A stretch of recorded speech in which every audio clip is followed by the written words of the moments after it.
Good afternoon. It's 3:01. I'm Joseph Dono live from Fogg Street Lawn Club. In Titans news today, the team announced that they will be switching to their Titan blue jerseys as their home uniforms for the 2025 season, and that the Oilers throwbacks jerseys will not be worn in 2025. Also, the team will reportedly be attending a private workout with top quarterback prospect Cam Ward tomorrow, according to Ian Rappaport. Penn State edge rusher Abdul Carter will not be working out at Penn State's Pro Day on Friday as he continues to recover from a shoulder injury he suffered during Penn State's college football game against Boise State. Today is opening day for most of Major League Baseball. The Atlanta Braves open their season on the road at the San Diego Padres. First pitch here in about 10 minutes. The NCAA tournament continues tonight with the Sweet 16. BYU and Alabama go head-to-head at 6:10. Maryland and Florida face off at 6:40. Arizona and Duke play at 8:40, and the nightcap of Arkansas and Texas Tech is at 9:10. You can catch all the action right here on the Zone, courtesy of Westwood One. For your foundation repair and waterproofing needs, you need to visit USSTN.com. Breaking news at once on your home for the Titans and Vols. This is 104.5 The Zone.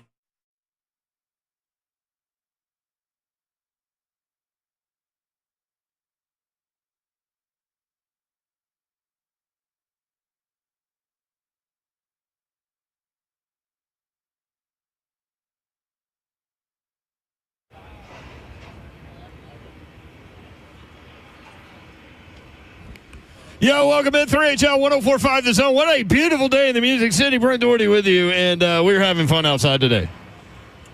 We outside. There he is. He's Slay Dog. I'm in the building. Oh, I'm not in the building. In a new building. On top of the building. Building ain't got no roof. Finally. There you go. Finally. The building has no roof. It's been years, feels like. Yoro, I would just like to say before you introduce Babs, I'm going to need the people, and I'm going to need y'all to get my equilibrium of my Titans fandom in order, because I'm in a depressed state right now, and it's rough on me. Yeah, you're having a hard time, man. It started yesterday. Yes, it did. Spilled into last night. Did you get you a good stick? I got me a great stick. So you sat out thinking. Yes, that was probably the problem. I thought too much. And then you jump into text today, like we were texting about something, and then like you didn't even acknowledge that. You just went into, man, I got to find some hope somewhere, and I can't do it. And you were like, you started with, I'm a positive person. Yes, but yeah, negativity is taking over my body. Well, it's like Spider-Man and Venom. Venom is the negativity, and it's taking over my body right now. I don't think I did any help for you when I started going through the depth chart yesterday. No, you did not. No, that made it worse. That did. There she is. She's Babsy down before y'all. Hey, what up, Babsy? Yo. This is the freaking place, man. It is absolutely the place. Bracket Madness event going on at Fogg Street Lawn Club. That is where we are. People are out there playing, what is that, bocce ball? You know what? I've never seen this little game. It is lawn bowling. Oh, lawn bowling. There's a sign right here that gives me the instructions. Read the instructions. Okay, I have to. Because it's like a bocce ball type thing, but you're right. They are rolling balls at other, I don't know. Right. It looks interesting and fun. It's called the English lawn bowling game. Okay. The object of the game is to roll, not throw your balls closer to the jack, which is that little blue ball out there. And then your opponents, the bowls. Oh, they're called bowls, not balls. Also called woods. Wow, this has got a lot of names. Wait. You're supposed to hit the little blue ball? No, you're supposed to roll it closer than your opponent. Yeah.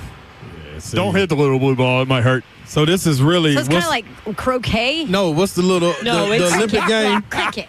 No, the Olympic game when they do that. Curling. No, like curling. It's more like bocce ball. It's none of those things. It's a lot more like bocce ball. Yeah, like you say, Curling's on the ice. You got to get it to the closest to the thing without hitting it, I guess. No, I'm with you. Yeah. All right, so first Yeah. So basically, you receive 1 point for each bowl that is closer to the jack than your opponent's. First person to 15 wins the match. So the little blue ball is called a jack. Yes. And these bigger balls are called bowls or wood. Yeah. Well, y'all need to restrain me from myself and all the jokes that are going through my head right now. I know it's plenty of them, and so you can come play that game. Also, there's cornhole up here. It's beautiful. We are on the rooftop of this place, Fogg Street Lawn Club. You were here before, Slay Dog, and it wasn't nothing like this when it was a different place. They've got axe throwing. Yes, downstairs. They've got maybe knife throwing. See, I was here when it was just the building that you see extended like it's out into the road. Oh, yeah. Not where the little blue bull is. Not the building that's painted black and it's going straight up in the air. This is a new addition to it. This is not where. That's Primo. That's an apartment complex called Primo. We're right behind that. I'm glad you pointed that out because then I can tell people. It was a good time, though. The best way to do it is to just get on Waze or your map and put in Fogg Street Lawn Club. It'll get you here. At the end of 7th Street, I think is another good way. Yeah, because we've got a railroad track next to us, and you can't get across that, so you have to kind of like maneuver through all this stuff. It's kind of like slalom skiing. Yeah, it basically breaks it up from the gulch. Yes. Right?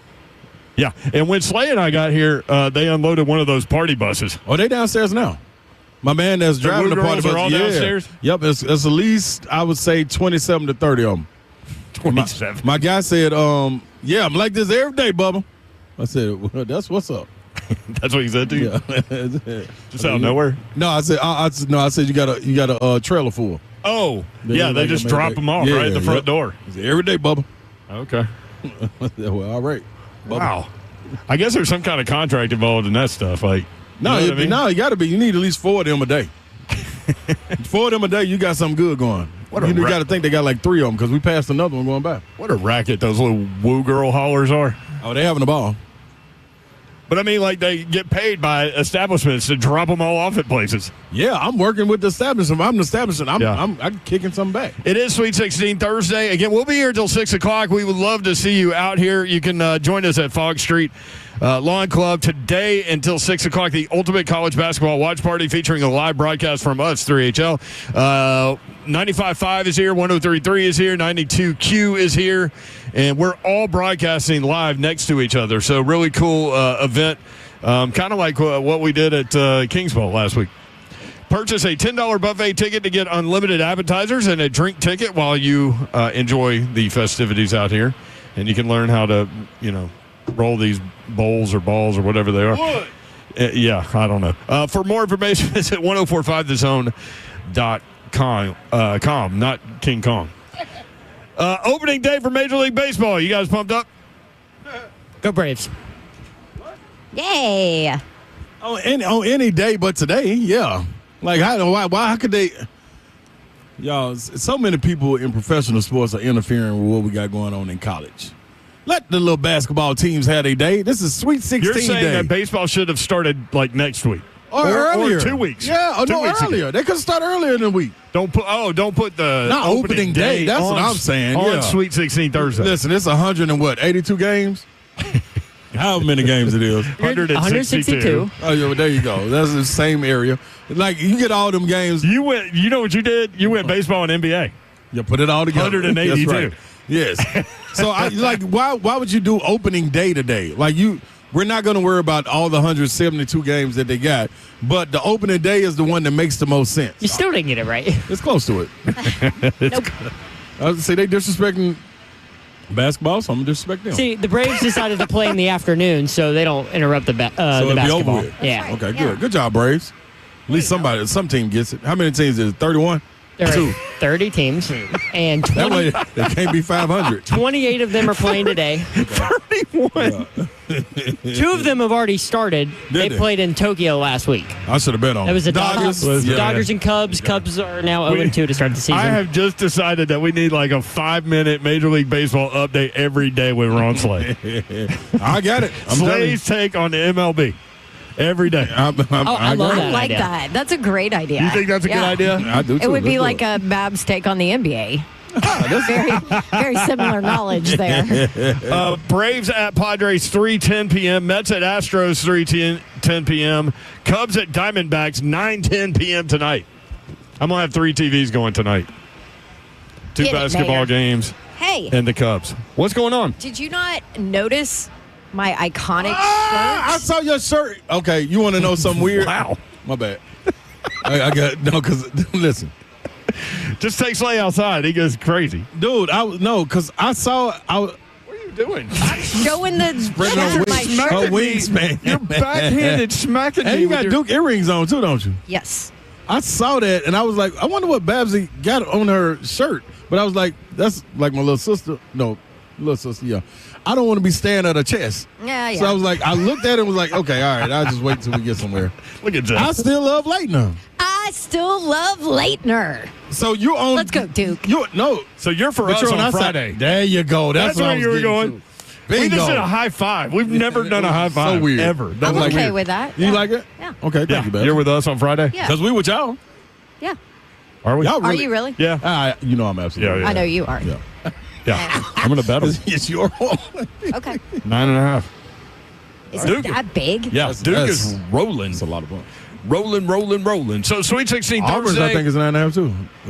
8.5 to 9.5. It keeps bouncing back. Yep.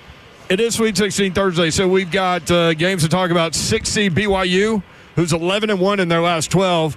If you haven't watched them, they're good, well coached. Number 2 seed Alabama. Really don't know what you're going to get from them because they ain't hitting, they ain't playing deep. I do. You do. A veteran, experienced team that's going to come out there and run you. I would say Utah, BYU.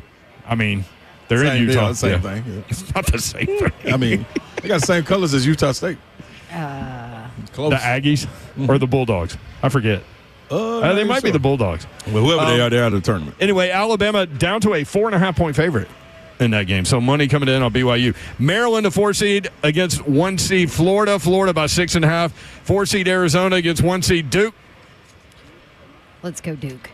9.5-point favorites. Arkansas, the only seed higher than a 6 left in this tournament.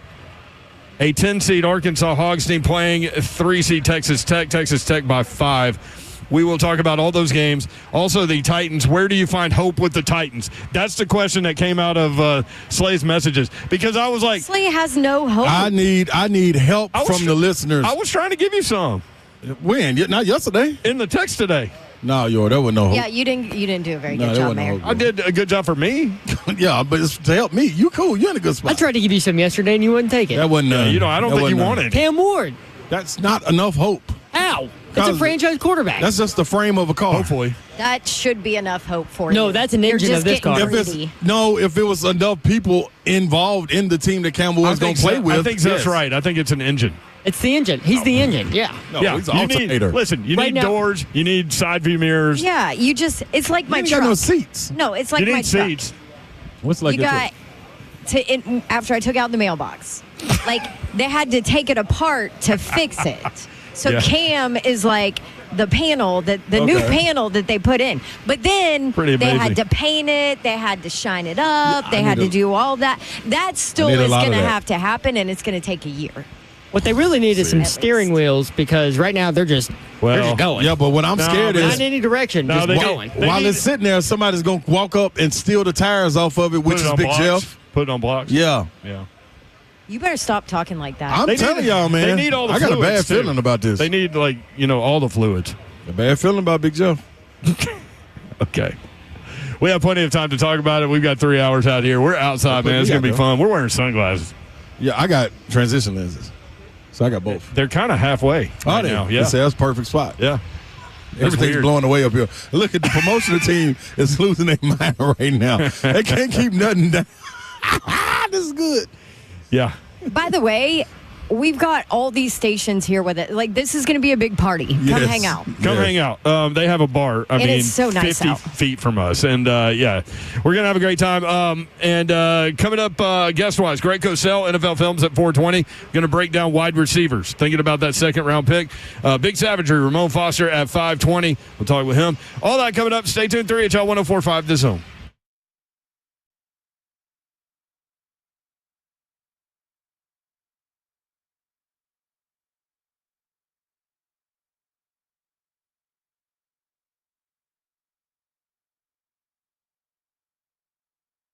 FergusonHome.com. That's the website. Bring your vision to Ferguson Home, where it all comes together. The presenting sponsor of 3HL is Ferguson Home. And again, you can check them out online, FergusonHome.com.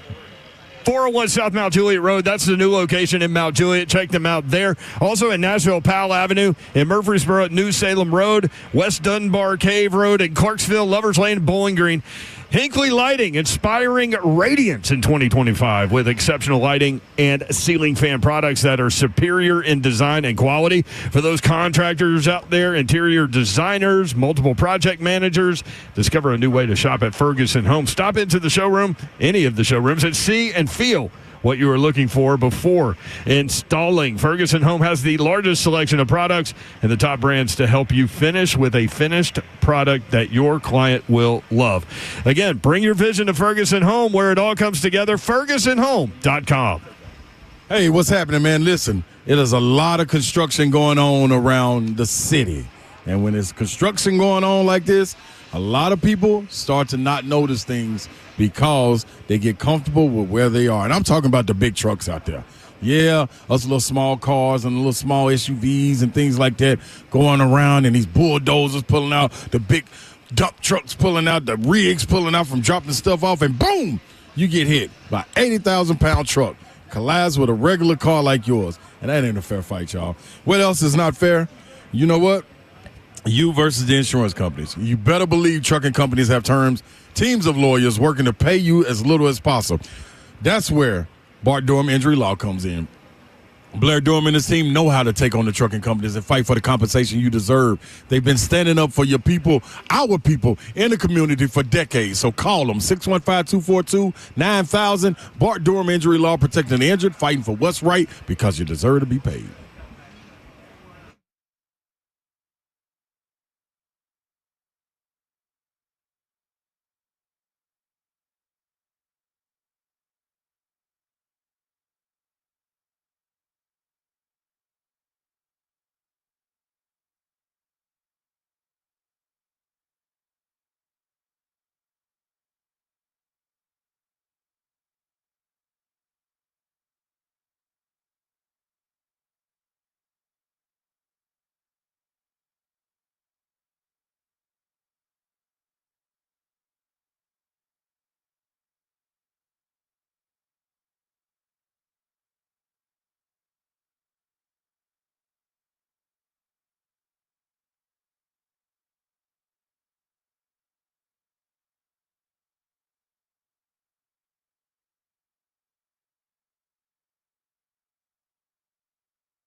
3HL 104.5 The Zone, broadcasting live outside at Fogg Street Lawn Club. We are on the roof. We're on the roof. Building ain't got no roof. Just put it in your GPS and you'll get here. It's near the railroad tracks. Reminds me of Stand By Me. I want to see, I don't want to see kids running down the railroad tracks. Stand by me. Don't do that, kids. That would not be good. Babsy, what's up? How are you? What up?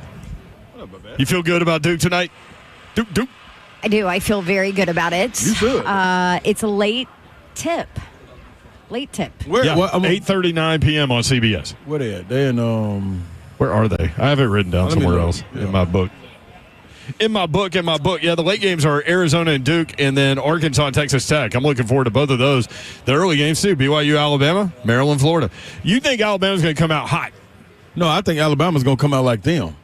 And whether it's a tight game or whatever, when Grant Nelson plays, they have a great opportunity to win, a great chance. He is the neutralizer. Now, if he go out a little banged up, then that makes me nervous. Yeah, because he wasn't going to play the last game, and Exactly. then they weren't playing well, so he came in. That's what I'm saying. Man, I'm telling you, that man's impact, man. You can't. Is unquantifiable a word? Yeah, that's a 3HL word. There we go. Slayism. Create that thing. It's a slayism. Yeah, that is unquantifiable. How By about the that? way, speaking of, did you see the OTP this week? It's all of Coach Mac-isms.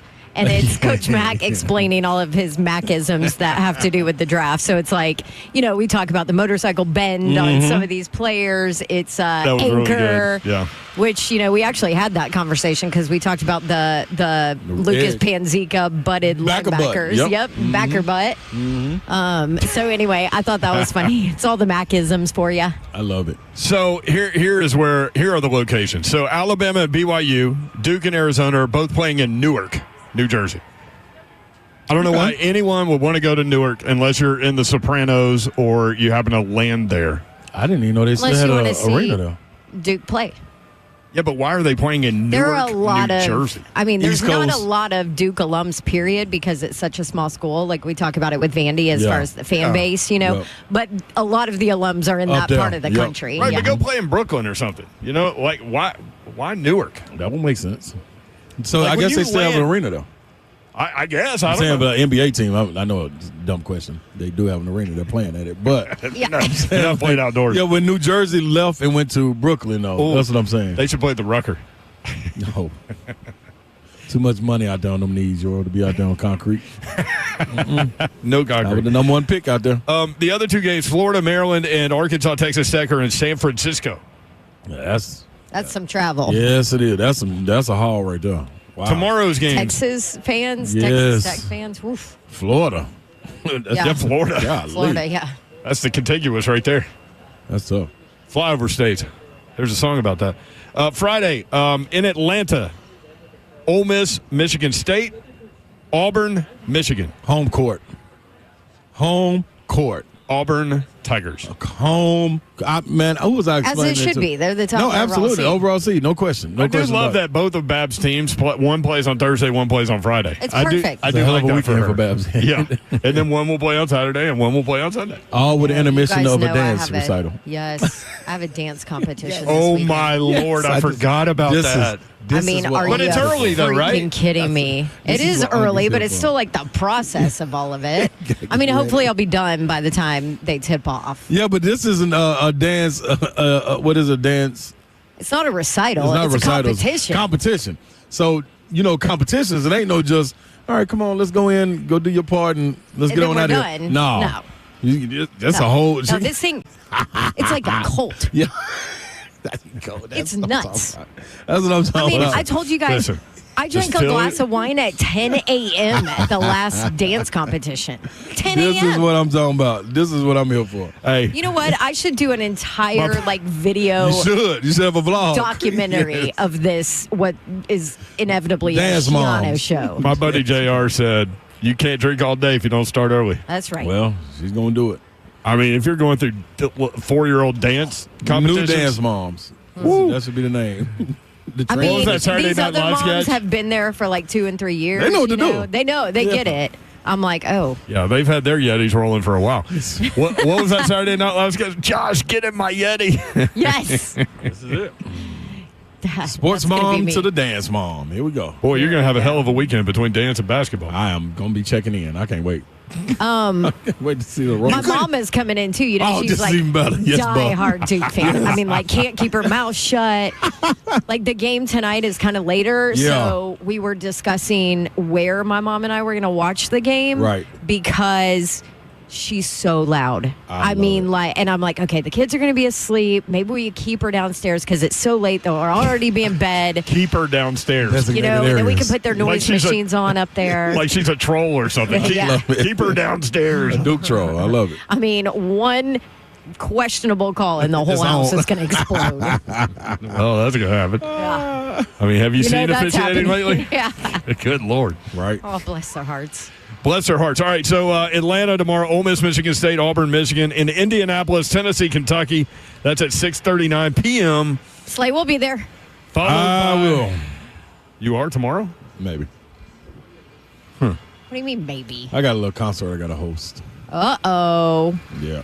There or Now here? here, Chris He- sucking me into this one. Oh, no. He thought that because Tennessee played Thursday and Saturday last week that they would play Thursday and Saturday this week. Oh, so you So there's- committed without thinking about it. Yep. Got Oh, me. man. Got me. Oh, you know, life is a learning lesson. Yes, Slay. it is. That means you're going to be sound at a work lot- tomorrow? Huh? You going to be at work tomorrow? Yeah. Okay, cool. All right, planning the show in my head for tomorrow. Oh, okay. Good job. Well, if Joe. you're going to be at work, then you ain't going to Indy. Yeah, that's Unless true. you got like some It's sonic 6:39. sonic boom jet. I do know Neil O'Donnell. He's got his own. Yeah, he offered when I was at Auburn. Shout out to Neil. What up? I'm sure Neil, he would give us offer a again. call. Yeah, I feel like Slade's holla at working us. on this thing You want to now. go to Jersey tonight? Holla at us. After Tennessee, Kentucky, you've got Houston and Purdue. Houston's going to run them. I don't like that Purdue team. No, you just.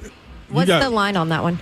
That should be like what is it? 7.5. Yeah. Okay. Houston is, man, defensively. That's the one that Todd said he loved the most.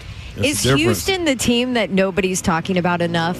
I think or so. is it just in our area because we're so SEC heavy? No, is it all over the country? I think you're right. I think you're right. And I think It a lot of feels it that way. a lot of it is to do because they're always there. Like Right. Kevin Sampson is Elite 8, Final Four bound every single year. Yeah. Just ain't been able to get over the hump. So we'll Good see old this year. Kelvin. Well, they're going to lock down Purdue on defense. No. And listen, I know the point guard. Everybody loves him. Big Ten Player of the Year, all this stuff. But, man, I was texting you during that game last weekend. I started thinking about Purdue. What would Purdue be in the SEC? They'd be middle of the road. 8, 9, Yep. 10? Which is a And NCAA team. he certainly wouldn't be the Player of the Year, and he wouldn't be on the All-SEC team. No. No disrespect. No. I can think of more. And then he's a really good player, too. I ain't going to Really good player. Really smart player, but he will get lost on defense. And I think Houston's going to lock him down, Yeah. and I think they're going to lock Purdue down. So, They have a different mentality when it comes to defense. yes. I think they may be a little. Tennessee is right there on the verge of crazy when it comes to defense. Houston is crazy. There's no ifs, ands, or buts about it. Zero ifs, Like ands, or buts. another level. Yes, absolutely. Which is saying a whole lot. Mm-hmm. Kentucky guard Lamont Butler said, we addressed this earlier in the week, we're going to win that game. Talking about their Sweet 16 matchup with Tennessee. Tennessee's had all week to kind of salivate on that thing. Mm-hmm. Do you think they've heard, like, the guys that go walking around campus, like, if I walk past them, I'm like, hey, man, that guy said he's coming at you. You ain't nothing. I'm pretty sure they heard. Like, so if I would do it. But my thing is, did you see what was released with Zakai flipping off the UK logo? Huh. Yeah, that's what's been on No. social media. I don't know. Is that Wait, real? It real? Is that's what it can't be real. There's I'm thinking no it's AI, way man. Zakai would do that. I'm thinking it's AI. I don't think Zakai's that dumb. Zeph is our AI police department. Yeah, there's no way. So, like, we always Let talk me about say. things. Let me take it back. I in don't our- say that dumb. That irresponsible. Right. Yes. We always talk about things in our chat before we like go on social media because we need Zeph to be, hey, man, is this real? Oh, yeah, I'm looking at this picture. That's definitely not real. That's AI, ain't it? There's no way that's real. You got Zach next to you. I trust Zach, too. It's like it's like he posed to do the middle finger to the UK sign. That ain't.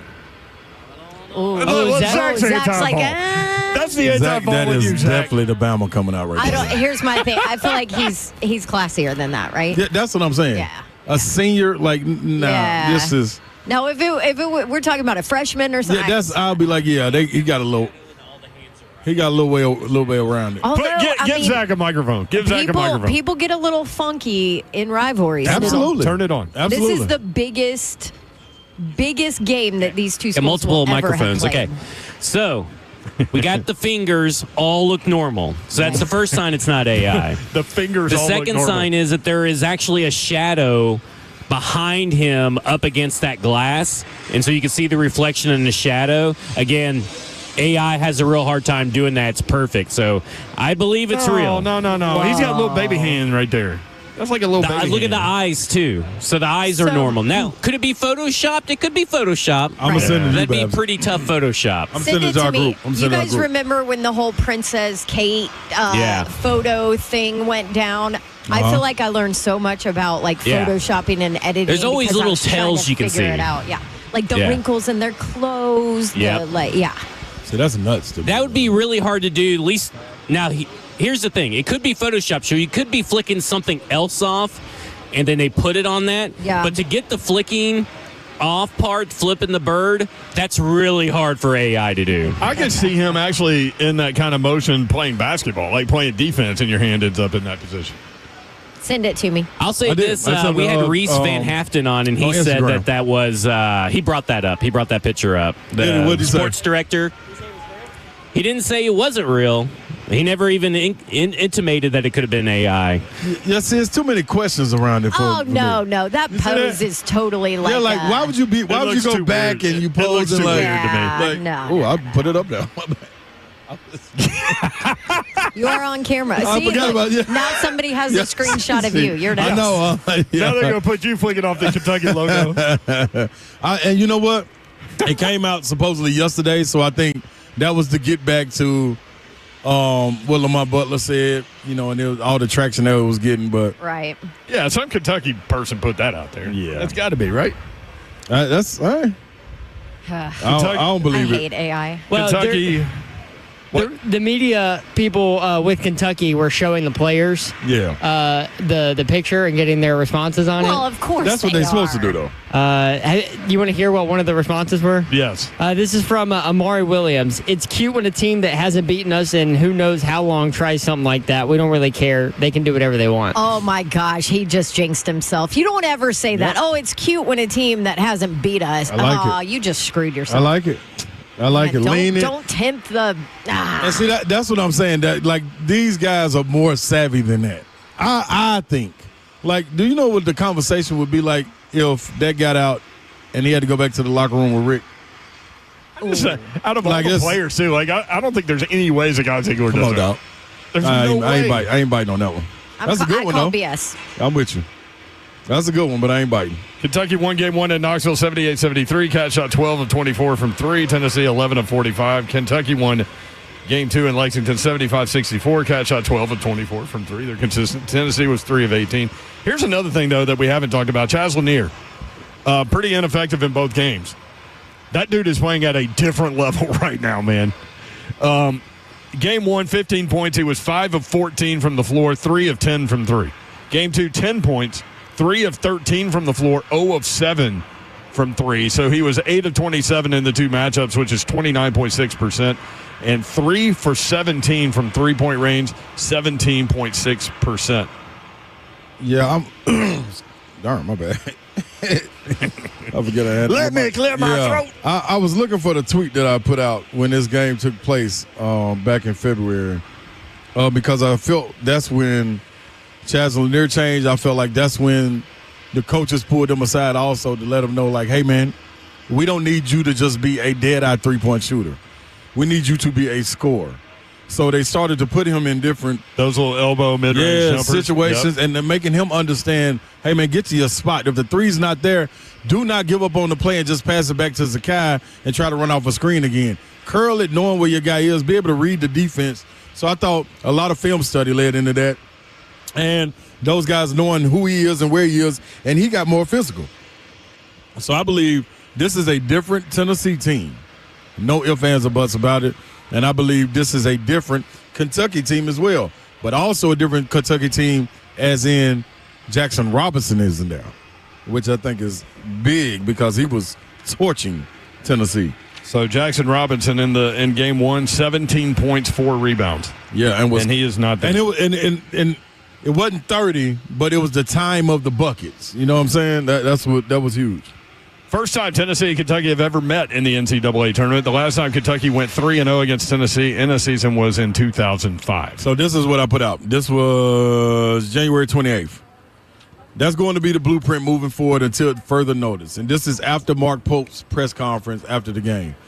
When you play the Vols, contest late and don't give up easy buckets inside the arc. 15 for 67 from 3 the last 2 games. Versus Kentucky, 8 for 33 on 3-pointers, uncontested. Uncontested 3. So if they were to go out there with that same blueprint and give 33 uncontested shots to Tennessee and think they're gonna miss, I'm gonna put a boatload on this one. I remember you saying in the moment too that Kentucky was trying to choose the open shooters. Mark Pope said this. See, this ain't even nothing. I'm film study, makeup. No, he said this. We chose the guys to leave open and let them shoot. I think this is a different Tennessee team.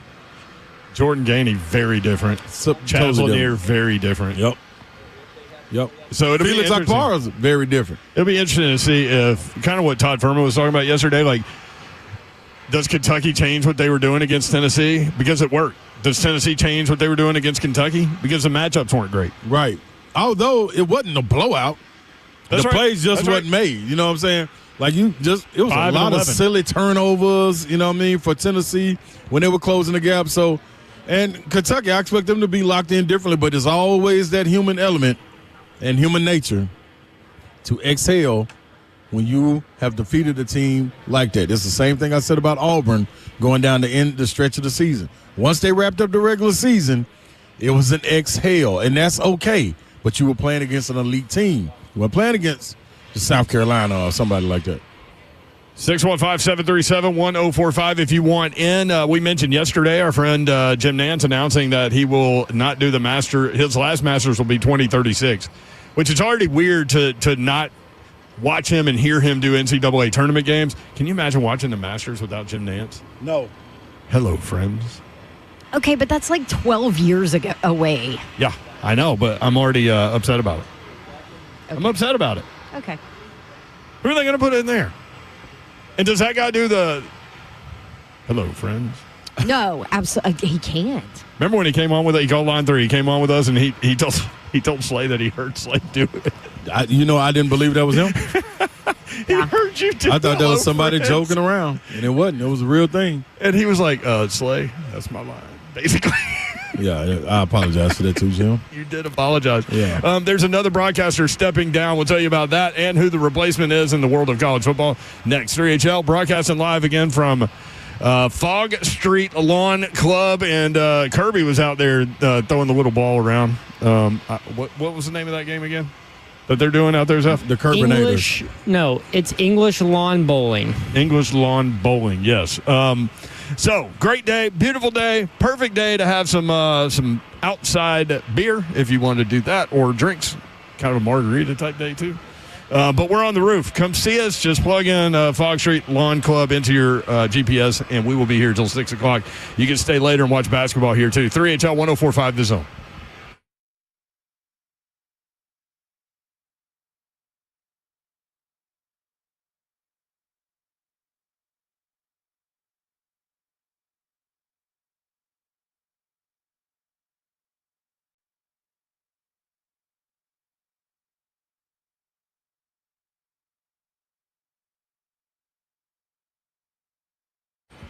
It is that time to eat. And where you going to go to eat at? Well, I would say Shoney's. Why? Because they're ready for the Hoops Madness season, and it's still upon us. Leave it to Shoney's. That's what's going to make it right. Always fresh, always delicious. It's time to eat. Go to Clarksville, Dixon, Lebanon, and Donaldson Pike right there in Nashville for one of your locations. What you going to get? Well, they're going to deliver right there on your favorite app. Or go to Shoney's.com, and you can get that all-American juicy burger and fries, a crispy pile of shrimp, that tasty turkey club sandwich, to Shoney's hand-breaded chicken strips, or the classic Slim Jim sandwich. Something new on the menu for everyone. It's just one click away. I said go to Shoney's.com or your favorite delivery app. Let them treat you. That's right, 10 or more people. They'll cater all your options, anything you're looking for to get ready for the big game. All you got to do is go to Shoney's. It's always fresh. It's always delicious. And it's breakfast, lunch, or dinner that can be delivered to you. Don't that sound good? Shoney's. Let's eat.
HL 104.5 The Zone. Brent Doherty, Don Davenport, Ron Slay with you.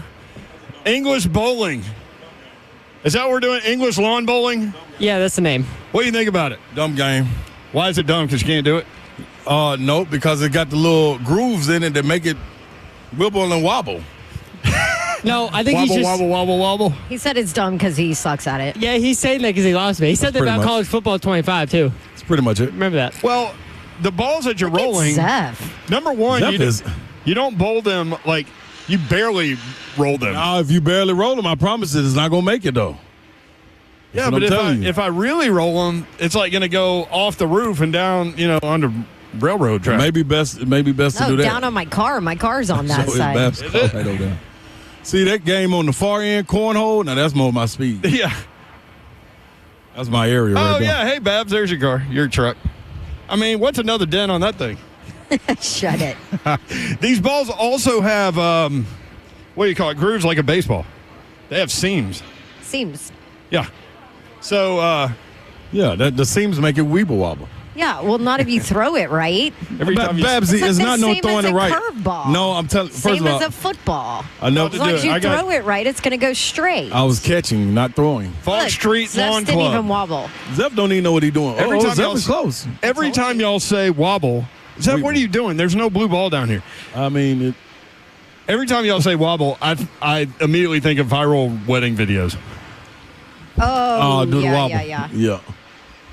Nice little song right there, Yor. All right, how close am I going to get, do y'all think? You're not gonna get close. Not at all? Nope. About as close as the Titans are to winning a Super Bowl. Oh well, he might as well not even roll it. Don't even roll it. Don't even roll it. Okay. I'll start believing if you get close. The Titans Super Bowl, give me one warm-up roll, and then the next one. No, you don't get a warm-up. Yeah, There's no warm-up.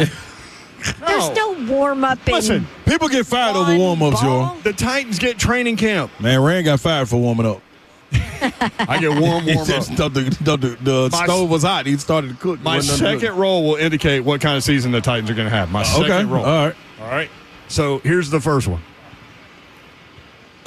Oh, yeah. That was last year. No, that's actually pretty That was, accurate. that was. Yeah. I mean, you are close to the blue ball 4 lanes down. It's 2 lanes over. Yeah. Let's be real. No. No, well, Yeah, 3, no, 3, four. 3, 4, yeah. Plus, it's a blue ball, dude. It's like Kentucky's down there with some kind of Just hit it. Hit the ball. Krypton force. I'd rather you Let's hit the see how ball this than goes. go down there to the field. All right, this It's like his golf game. This is going to tell us what the Titan season will be. Okay. This roll right Here here. we go. I got to keep it in my lane is one problem we've got. Not gonna Well, happen. I mean, that is a problem often for you. Oh, that was way too hard. Oh, that's coming that's back actually though. pretty good. Look at a comeback. Look at the Well, comeback. See, it's the hope, and then fall off the cliff. So they actually do pretty well at the, like beginning to middle of the season. Yeah, so they crash get and 4 burn. wins, and then we crash and burn. So I meant to bring this up yesterday. Buck put this out there, but ESPN Bet Live, the over/under for Tennessee Titans wins in 2025 is 5.5. I'm going under. You're going under 5.5. Yep. They're going to show me something to get me back cheering and hollering from the rooftops. I'm going under 5.5. Yes, under. We are on the rooftop. You can holler. I do feel like 5.5 is pretty bold for That's- the amount of holes they have. Well, like what we like you if you tell me that after we get to camp, that's a little bit different. But right now, Well, man, we ain't gonna win one game. Man. there are only 2 teams that have a Slay, lower number. stop. I'm telling. All right, y'all. Okay. One All right. game. How much we betting that they go over? With this one? roster right here, they won't win one game. No, It's not gonna be it's not this going to be roster. this roster. Well, who's it gonna be? Because they ain't making You're no going moves. to have a potential franchise quarterback on this roster. Yeah. And they did draft 3 starters last year. You like Sweat, right? I love Sweat. Right. You like Brownlee, right? Man, listen. Let's add to that. We better hurry up and do something for Big Jeff leave. You keep coming back to that. Listen, you've all been competitors in something at some point in your life. When you have to talk to the media, and it's almost like, man, the frustration has grown so much that you holding back tears. Not 1 year. I'm cool with that. 2 years in a row. Man. I mean, technically, it's kind of 3. So, not to pile on. Yes, that knife, I didn't even feel that knife. Thank Okay, you. Put it in the side and twist You it go next time, downstairs and so I can throw make some sure I knives. feel it. I have a question for you, though. Please. Do the Titans' opponents for next year maybe warrant that 5.5?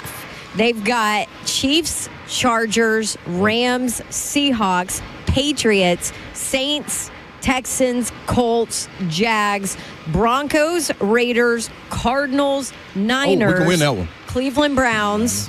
Patriots? Cleveland Browns. Oh, that's 2 wins. And Patriots. We're going to lose. Yes, Patriots. We losing Patriots. And then Texas, Colts, Jags again on We're the right. losing all them.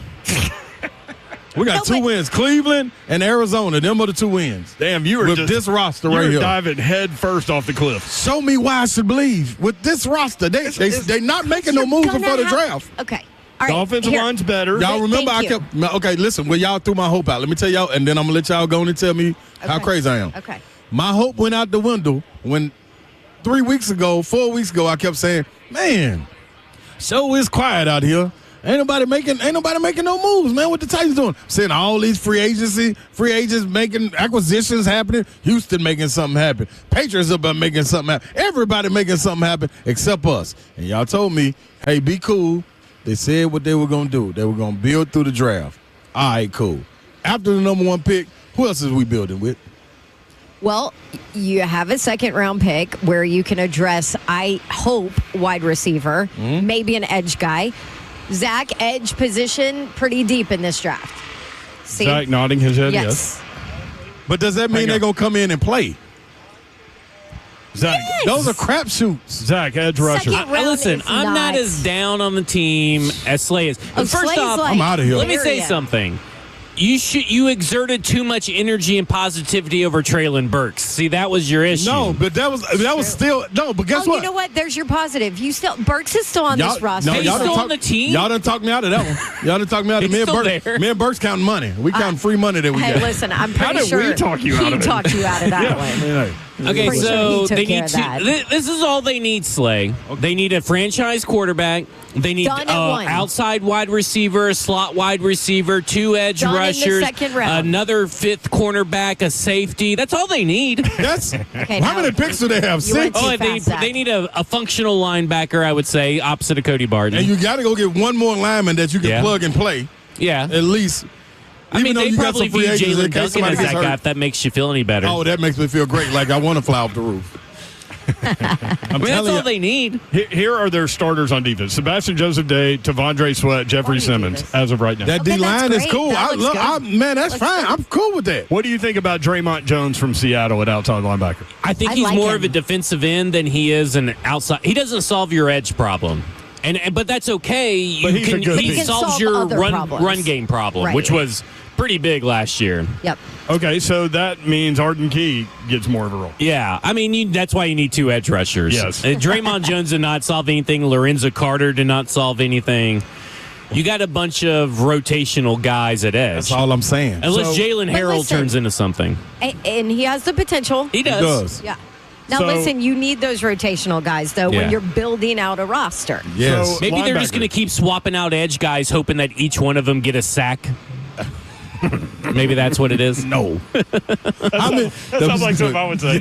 But this one, okay, Zach, how many wins do you see off the schedule that Babs just said? So they were at 5.5, right? Yeah. Isn't that what I was going Even under. and put Cam Ward on the team. I'm going 5.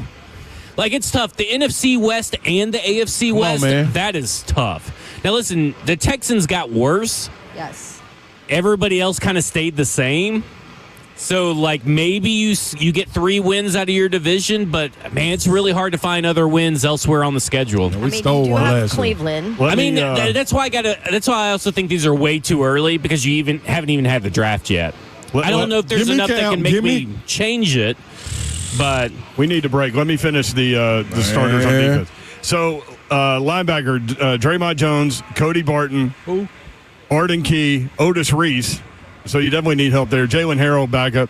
Cornerback, L'Jarius Sneed, Jarvis Brownlee Jr., Roger McCrary. I like that group. I do too, but nobody's ever going to pass.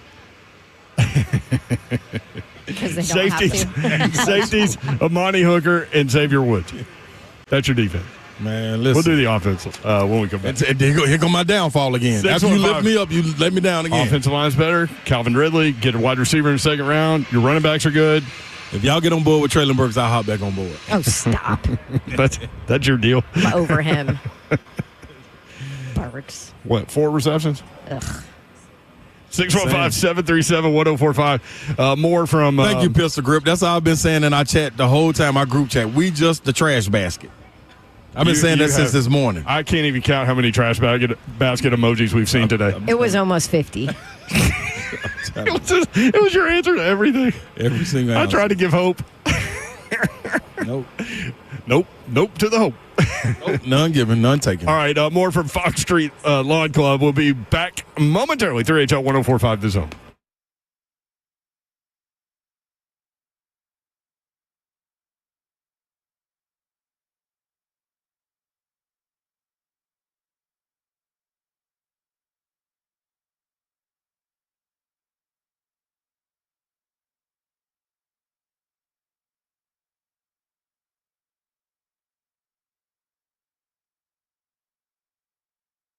Want to tell you about my friends at Brentwood Jewelry. That's where you need to go to get anything jewelry related. They've got an incredible selection, and you can get it done there. You've got gifting responsibilities throughout the course of the year. Mother's Day coming up. Also, graduations are happening. Brentwood Jewelry can help you out. Brentwood Jewelry also here to help you pop the question.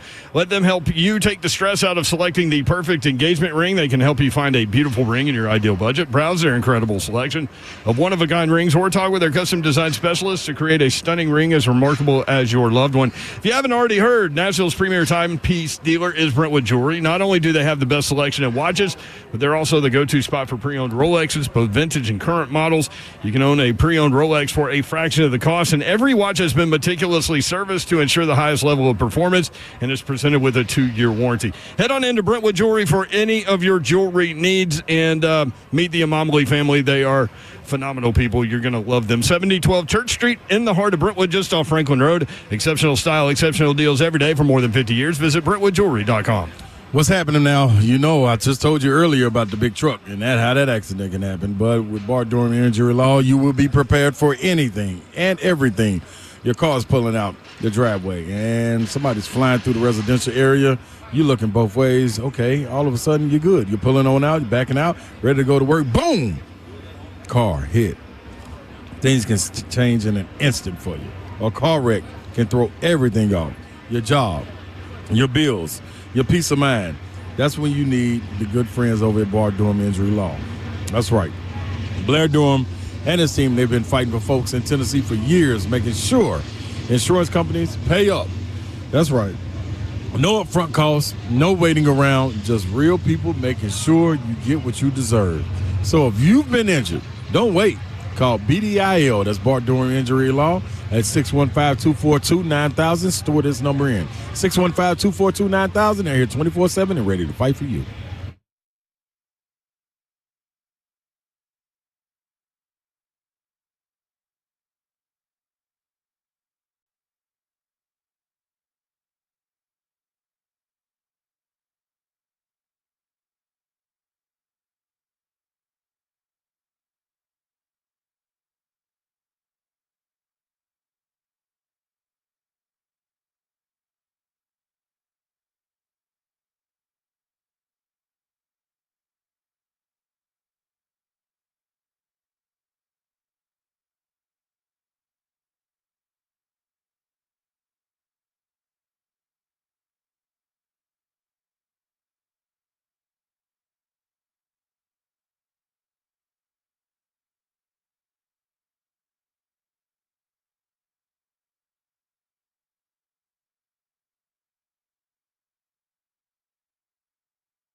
Good afternoon. It's 4:03. I'm Joseph Bonanno out here at Fogg Street Lawn Club. In Titans news today, the team announced that they would be switching to their Titan blue jerseys as their home uniform for the 2025 season.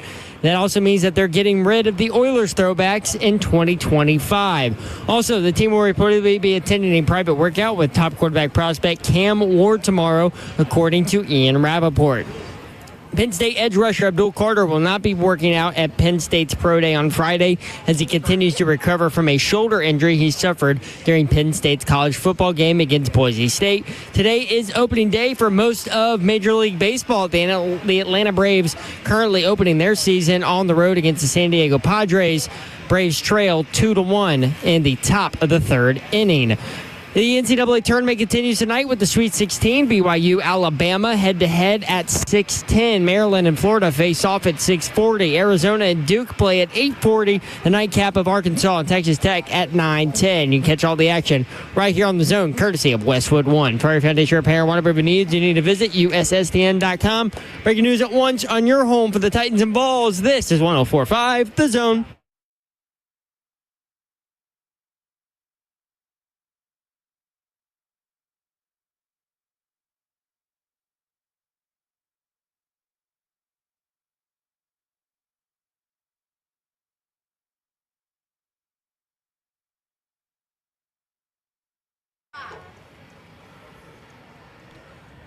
HL 104.5 The Zone. We're playing outside today. Broadcasting live from Fogg Street Lawn Club. We are on the roof. Come by and see us because this building ain't got no roof. We're on top of it. There he is. He's Ron Slay, y'all. I'm in the building.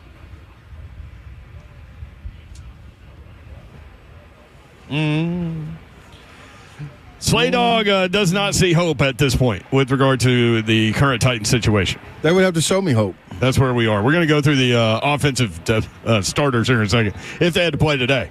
Quarterback room is something. I'll tell you that. The current quarterback room is something. There's no doubt about that. Babsy Davenport is here, too. What up, hi party people? Looking for the great Tim Boyle. What up, Babette? What up? It is a beautiful day, and this place is awesome. And I have just a tiny bit of sun hitting my arm. Does it feel good? I have never been so happy. Yes.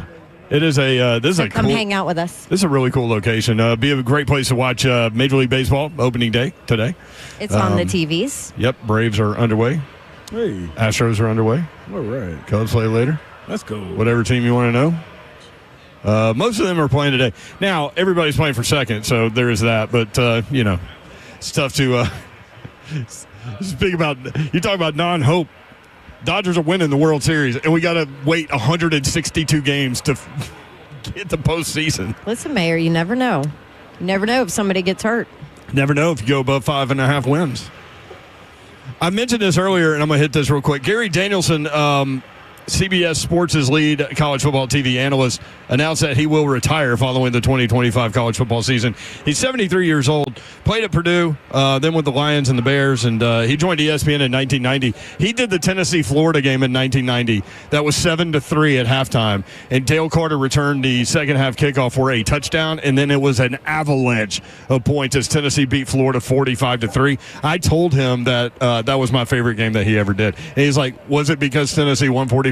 And I go, yeah, but you had great calls that made me, feel even happier about it. And so he said, I'll take that. Charles Davis will take over. Speaking of the Vols, Charles Davis, former Tennessee player, VFL, will take over in 2026. And there you go. He's moved up quickly, huh? Yeah. Yes. Very, very talented. Real quick. Great human being. Mm-hmm. Super nice guy, yeah. That's the thing. That's what gives me. It's almost one of those times when you talking to a guy, you're like, all right, you can't be this nice all the Are time. you really let fake? me I poke think you. you're Let me full see. of it. Is There's this no way real? you're It's this almost nice. it's He's almost AI. irritating, right? Yeah, but that Like, hey, is who you he don't is, though. believe it. Yeah, hey, man, just cuss me out real quick. Yeah, show me something in there. Hold on. Wait a minute. Step on your toe. The over-under win total, according to ESPN Bet for the Tennessee Titans, is 5.5. We were talking with Zach Lyons earlier, and now Will Bowling joins the mix. Everybody is here. What up, Will Lee?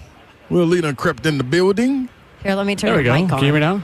See, this is how you do this radio thing. No, now. I appreciate that. He doesn't have headphones on. I am so a he didn't hear person. it. It's nice that y'all let in talking about how someone's so nice. It's irritating because I've never been accused of that. So good contrast from Charles Davis, famous nice guy to me. Where are you on the Titans 5.5? Over, under, as we sit here right now? I have this catchphrase on Ramon, Kale, and Will weekdays from 6 to 10 on 104.5 The Zone where I will say it's and the date.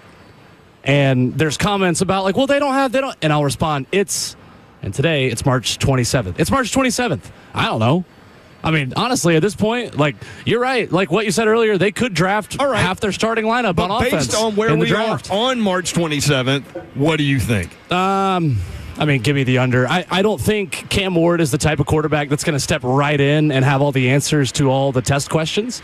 I think he is one you bet on potential, you bet on ceiling, you don't bet on immediate success. If Cam Ward's comp really is Steve McNair, what's Steve McNair do his first couple of years as a Houston Oiler? Sat on the bench. He sat on the and bench. watched. But, I mean, the league was way different then. Sure. And Cam Ward's played a lot of football. He's played a lot of football at a high level. He played on a really good Miami team. So it's not Alcorn State that he's coming from. There's no doubt about it. But I don't see him elevating this cast of characters to more than 5.5 wins as it sits today. There was a whole lot of Jaden Daniels talk that he needed to sit. Yeah. He walked in with an offensive coordinator and a defensive coordinator that was with some other pieces that was failed also before. Yeah. They built an offense for him. There was a whole lot of talk that C.J. Stroud needs to sit. That's true. That's true. So the thing about Cliff Kingsbury and Go Washington give me that Houston is, Hall. They got it. I'm on board again. Is Brian Callahan willing to build a college scheme for Cam Ward just so he can be successful in year one? Because if so, maybe he could have that kind of effect. I don't see Brian Callahan being Cliff Kingsbury and building him a tempo, shotgun, let's make him comfortable in what he came from at LSU offense. And again, it's not a perfect comparison to say he's running the same thing Brian Kelly had him doing, but let's be honest, like Cliff Kingsbury was a big reason why Jaden Daniels was successful as well, and he had Terry McLaurin to throw to. I was going to say, I think a big reason is because the pieces were better around him than this Titans team has. Okay, I agree with that. But let's go through the offense probably has then. something to do with it. The offensive line's better. You've got Calvin Ridley, who is a known and proven product on the outside. That's fair. Let's say you draft a receiver early in the second round. Trey Harris? That is a starter for you. You know I love Trey Harris. You know, I love Jack Besh. I think Jack Besh is the kind of big slot that Brian Callahan has made a career out of utilizing in offenses. It's the Tyler Boyd comp a little bit. I just don't know. I'm team trade down at 35 though now, because now that I can't trade down from one, I'm going to trade down at some point in this dang draft, and I would do it there. Well, we haven't talked about that, but that could happen. And if you like Besh, then yeah, trade down to get him. You don't take him with the third pick. The thing that I think is going to happen is that with that second pick, even if they trade back from it, like Matt Miller's 7-round mock draft was out today at ESPN.com. And there were no trades. He had Tyler Booker at the 35th overall pick. They're not drafting to make the 2025 Titans better. They're drafting to make 2025 through 2029 and 2030 better. So I don't think the moves that they're going to make in the draft are not going to immediately help this team get to that total this season. If they go draft a guard at 35 because slotted on their board, that's the best high floor, higher ceiling guy, then fine, take the guard. Like, as long as you get players that are going to be here and are worth paying a second contract, I don't care if you take another dang corner. Like, whatever you think is best for the team on a player that's good, just take him. Because you're not winning this year anyway. I think you need starters with those first two picks, just like last year. Yeah. What just happened?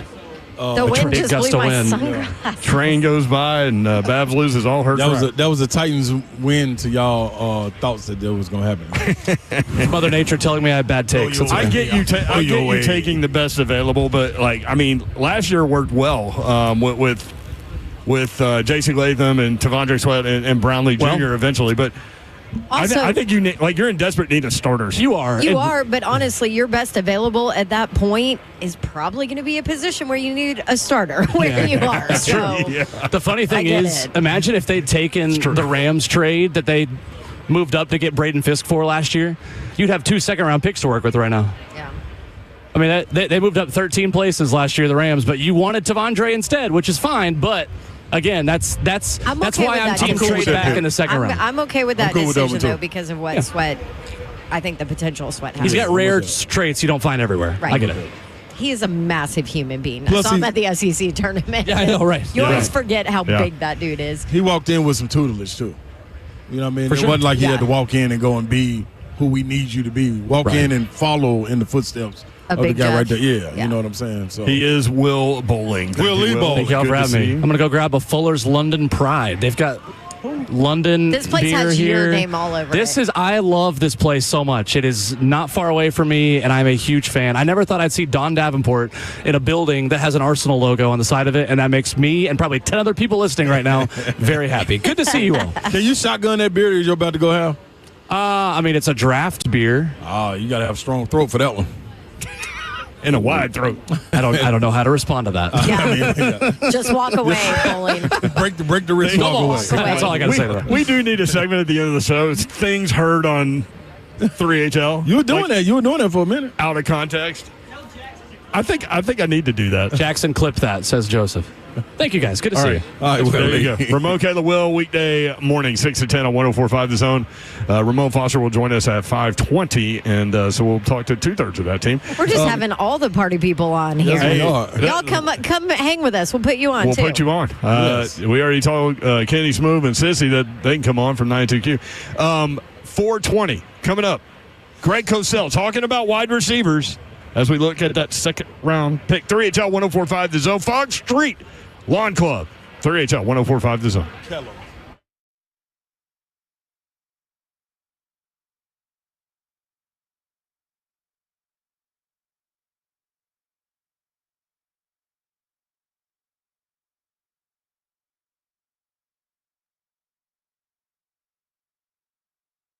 What's happening, y'all? KellumStemCellInstitute.com, where you need to head to when you need to get that information about your body. I'm talking about it's just going to be aggravating and hitting you and beating you up and going to make you be limited to the workouts that you can get out there and do. So take my word for it. My little testimony. I had such great results with my knee that I wanted to expedite the results in my hip.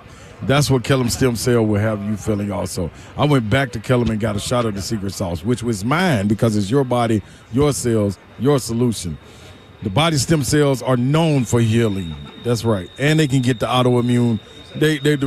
Inflammation derives from autoimmune disorders, and we all should know that. If you don't, now you do. This is your opportunity to get those cells communicating, get them up and active, get those stem cells working the way they're supposed to by a little boost. Yeah, the secret's out.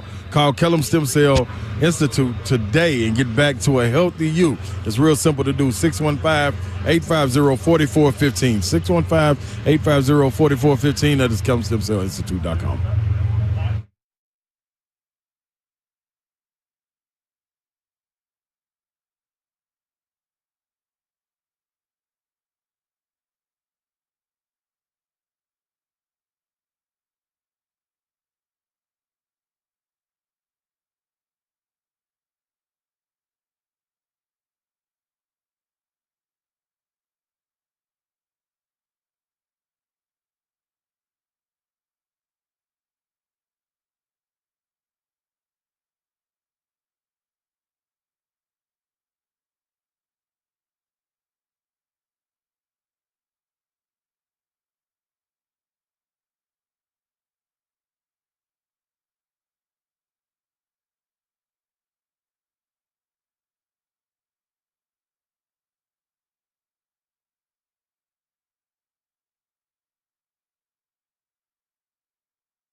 3HL 104.5 The Zone, broadcasting live from Fogg Street Lawn Club. Having a good time out here. We are on the roof. What's up, Kenny Smoot? And we got 95.5 here, 103.3 here, 92Q here, all broadcasting live as we broadcast live. 3HL. We'll be here until 6 o'clock. We would love to see you. All of the stations have promotional items that you can peruse and from which you can choose. And you can do it as we broadcast live until 6 o'clock. Brent Doherty, Don Davenport, Ron Slay. We still haven't gone through the offense. We will. But right now, we've got Greg Cosell. The one and only. With NFL Films. Greg, what's up? How are you? What's up, guys? How's it going? Good. Wish you were here to enjoy this beautiful Nashville weather. Nashville's showing off today. We're on a rooftop, Greg, downtown. Well, it's supposed to be 80 here in South Jersey on Saturday, which is a little weird, but I'll take it. Oh, wow, that is weird. Hey, Slay there? I'm here, big guy. Hey, Charles Davis was in last week, so we were actually talking about you, Slay. Oh, that's my man. We were just talking about Charles Davis, Literally. too. Yeah, great dude right there, Cosell. Charles is the absolute best. I've known him for a long time. He is such a good guy. Yeah, taking over for Gary Danielson, who is retiring after this season. That's what we were talking about and how great a guy he is. And I told Slay it's almost irritating how nice a guy he is. I kind of want him to just cuss me out one time. No, he won't do that. He's way too nice. Yeah, he won't. I said although, Brent, maybe in your case, he'll make an exception. I don't know. Yeah, maybe. I don't know. We're both VFLs. We're both ball for life. So, I don't know. Do y'all talk ball together? That's what I was about to ask. Oh, yeah. He was here doing draft work because the guy that he works with for the network is based out of film, so who I know really well, too. So, he was in for 3 days. So, we spent a little time together. I love that. Very cool. We're within a month until the NFL draft, and we thought we might talk a little bit about wide receivers. We're kind of looking beyond Cam Ward with that number 1 overall pick and maybe kind of identify some guys that might be available with that second pick, but also hit on some of the elite receivers. McMillan from Arizona, T-Mac, 6'4", 219. What do you see in him in his tape? He obviously had that huge opening game. Yeah, that was against not a Power 5 school, as I recall. But I really like Ted McMillan. I think that, to me, and maybe people will disagree with me. I think he's better than people are talking about him. I keep hearing a comparison to someone like Drake London. Yeah, and I think that's because of the height and the size. I think that McMillan is better than that. I mean, to me, he's really smooth. He's really fluid. One thing I love about, there's two things. First of all, he catches everything. I mean, he's got great hands. He's got a really wide catching radius. He can make tough catches. But what I think he does really well, which is overlooked, and to me this makes him just better than a big guy who catches the ball, is he makes a seamless transition from a receiver to runner, and he's very, very good run after the catch. Now, he's not Justin Jefferson, so I'm not going to sit here and say that's the case, but I think stylistically, and I want people to understand what I'm saying here, I'm not saying he's Justin Jefferson, but I think stylistically he's closer to that category than he is to a Drake London. I really liked his tape, but we'll see. I mean, sort of the wild card in all this is Travis Hunter, because who knows, how that's going to play out. There's a lot of people who think if he was just a wide receiver, he'd be wide receiver 1 in the class. I could debate that point, but, I assume he went to the combine as a corner for a reason. Someone probably told him, or many people probably told him that that's what he should do. But he's kind of the wild card in all this. Okay, so just because we're talking receivers, let's break him down on film. What do you like from his receiving game? What do you not like? Well, he's super explosive. I mean, the things that stand out with him is his hands are ridiculous. I know I just said about McMillan. His hands are ridiculous, too. But Hunter's got unbelievably great ball skills, which show up both as a receiver and as a corner, Don.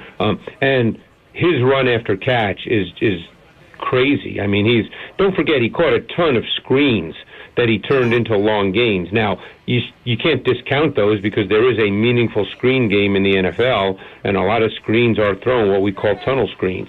So that's a major part of what he is, but he's a super explosive athlete, and you know the only thing you might say is he's a little slight. In some ways, and he weighs a little more than this receiver that I'm going to mention, but in some ways you could think of a Devonta Smith with the Eagles. You know, Devonta Smith's probably 165, 170 now. And Hunter, I think, was 188 at the combine. But he's thin. There's no question he's thin because he's just over 6 feet. But he's just really dynamic with the ball in his hands. I mean, he's the most explosive run after catch receiver if you're just looking at him as a receiver in this draft class. But again, you know, I think most people would be surprised and amazed if he could play 140 snaps a game in the NFL, because it's not just what you do on Sundays, it's the preparation. I mean, you guys know, you've been around this business a long time. For coaches, it's all about preparation during the week and the process of preparing, and you can't be involved in the process of being a receiver and a corner all throughout the week in the way that's necessary to play on Sunday. And coaches, you know, they know that, so that's hard to do. What about the route running aspect of Hunter? Yeah, I would say that probably is an area that would need some work. Just because, you know, he doesn't do a ton of that. I mean, is he physically capable, Dawn? Of course he is. But as I said, he caught a ton of screens. It's just like the evaluation of Shedeur Sanders. He threw 150 screens this year, and when I hear people say, well, he completed 74% of his passes, and it's no knock on Shedeur, the same conversation I remember about Trevor Lawrence and all the simple throws he made at Clemson. You know, you sort of have to disregard those throws when you talk about someone's completion percentage. You know, there are examples on tape where you see him run really good routes, so you know he's more than capable of doing it. But I think what separates great professional receivers, and I don't use the word great like, you know, as you guys know, lightly. I don't talk like that. But, you know, I think there's nuance, there's detail, there's subtlety. It's not just, hey, let's go out there because I'm a great athlete. You know, there's a lot of great athletes in the NFL. Guys are great because of preparation and because they do all those details consistently well, snap after snap. Cosell, yeah, let me hit on Luther Burden. Luther Burden, this being a guy that kind of tailed off this year a little bit for whatever reason, but the potential and talent is still there. Now, potential will get you fired as a coach, but is it enough I feel like there? he's falling off right now, too. People from last 2 wins, been quiet. Yeah, I don't know why.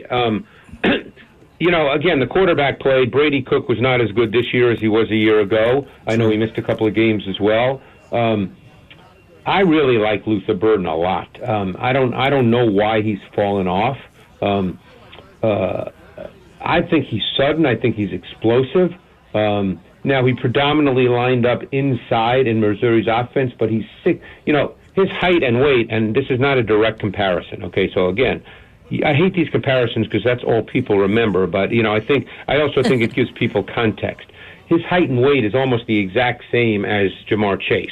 Now, Chase and Jefferson are the two best receivers in football, so, and they're both truly special. So I'm not making a direct comparison that Luther Burden's going to step in the NFL and be Jamar Chase. But at 6 feet 206, he can play on the outside, even though he predominantly played inside in Missouri's offense. He may not have the terrifying speed of someone like a Jamison Williams, but he can take the top off the defense. He can be a vertical dimension, which makes him a 3-level dimension. And he's another guy that's really, really good run after catch.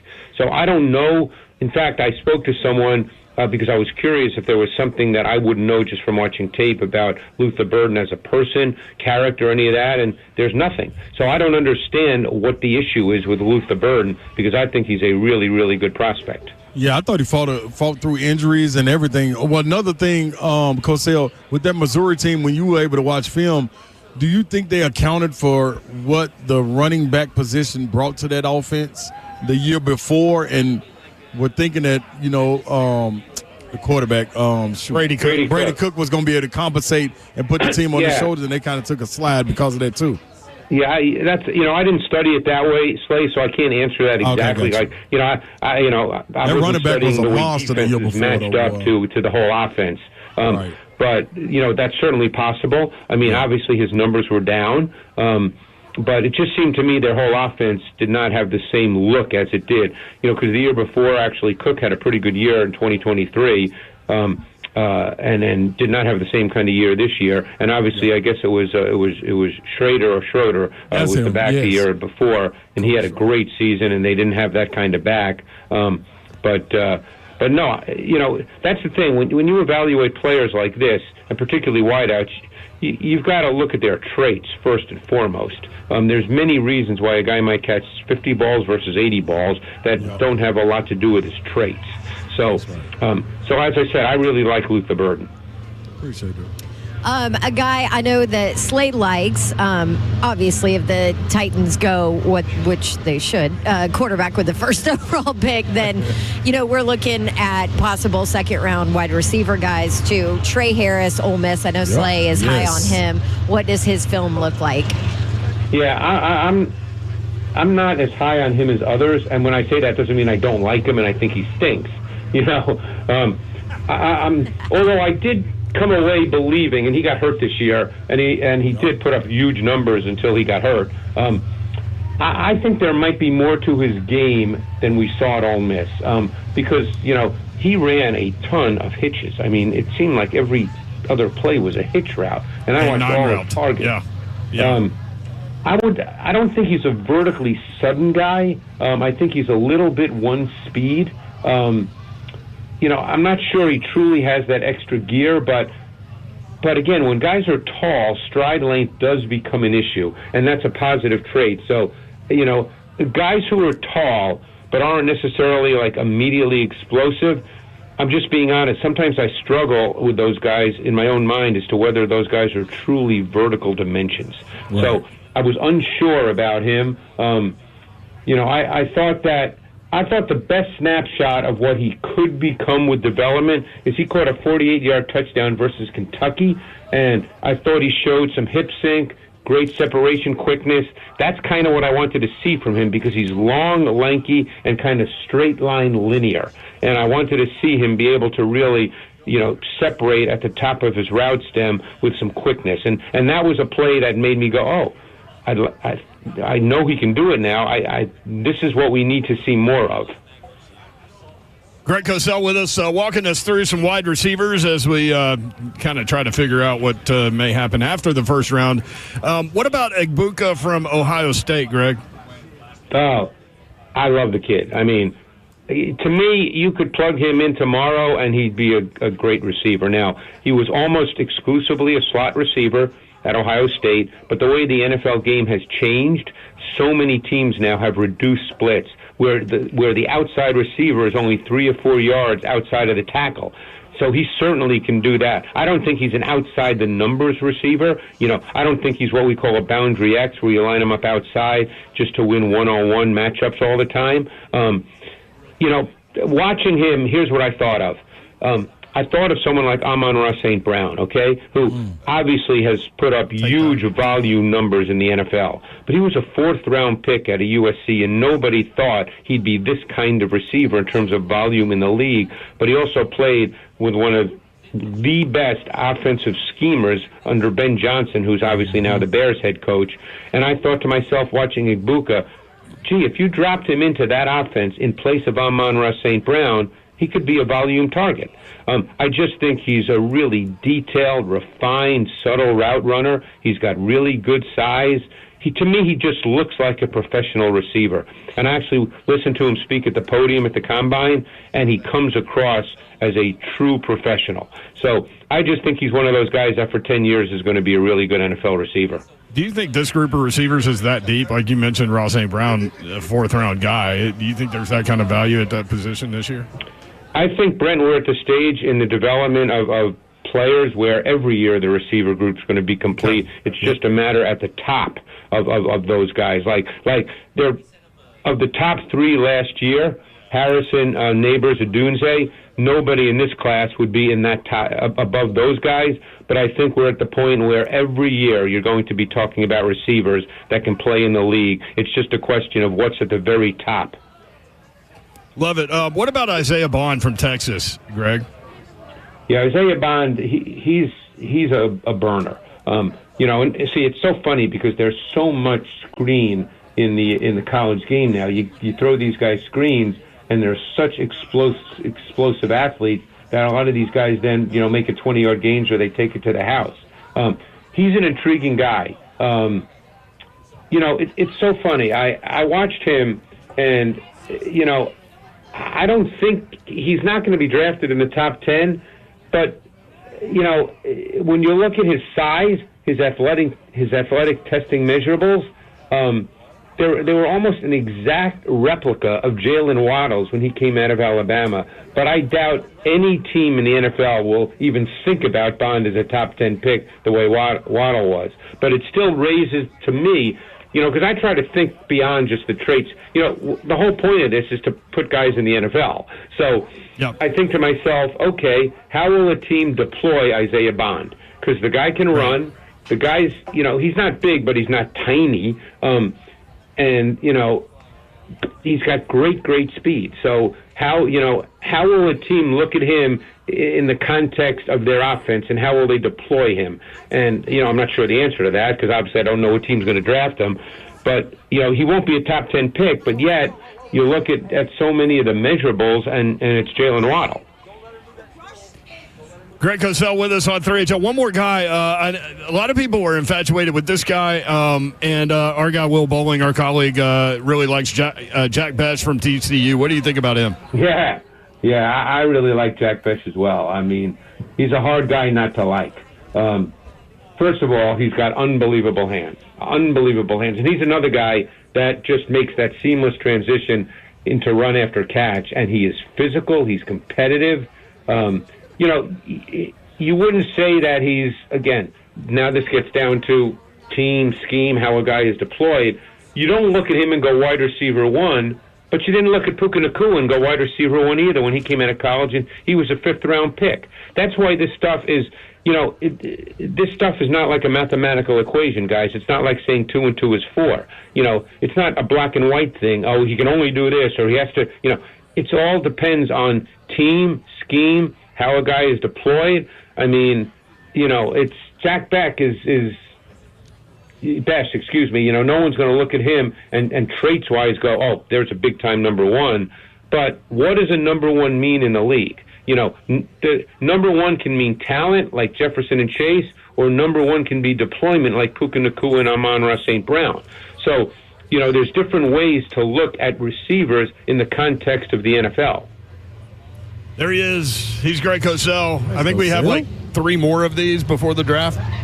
Well, it's funny. Receivers you could talk about for a week, for months, because there's just so many of them. Good. So your point, Babsy? Speaking of, is there a guy down the list, like we went through kind of the elite guys and then hit you with Isaiah Bond, but is there a guy kind of maybe down the list that we're not thinking about? Well, I mean, there's guys I like. I mean, I really like Matthew Golden from Texas. Yeah. I think he's a really intriguing. I think he's an ascending player. I think he'll get better and better. And you started to see that the last 6 or 7 games at Texas this year.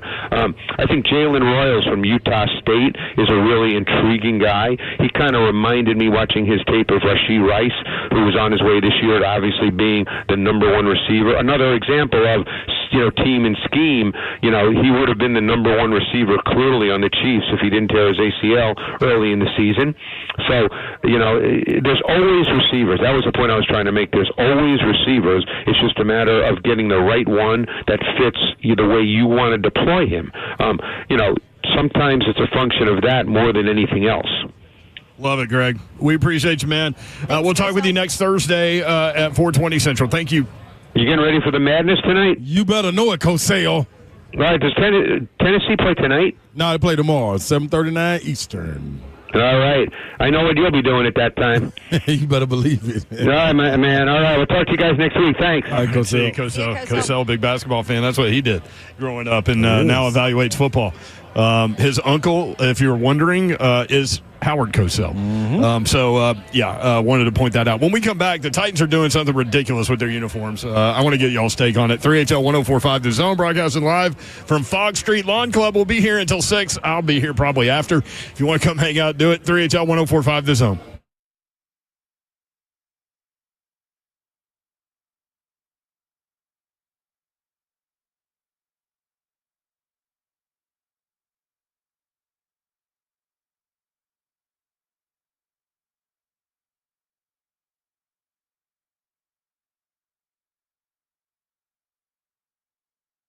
What could you do with an extra $75,000? If you own a home, you can get that money out in less than a week with Loan Pronto, the leader in quickly converting your home equity into cold hard cash so you can pay off all your credit cards or start that home remodel project. That's exactly what we did in Loan Pronto. It was awesome to work with. They have several options to let you access the cash from your home with virtually no paperwork, no cumbersome process, no junk fees, and oftentimes, especially around here, no appraisal either. The average homeowner now has over $300,000 in equity. That is your money.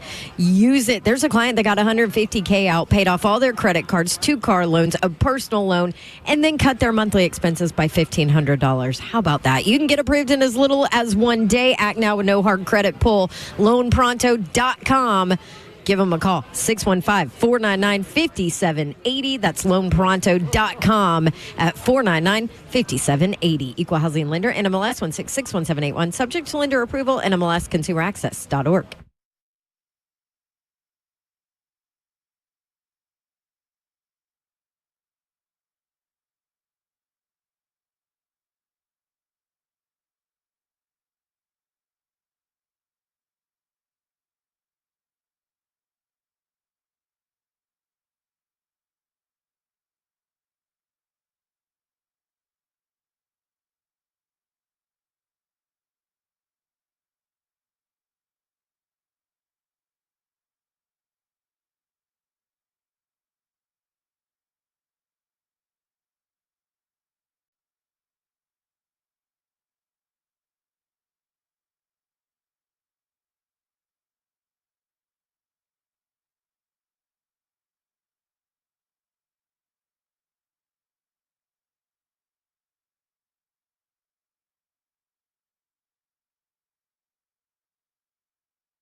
3HL 104.5 The Zone. Brent Doherty, Don Davenport, Ron Slay. A little education on some of the wide receivers. Last segment with Greg Cosell. If you missed it, you can go back and get it where you get your podcasts.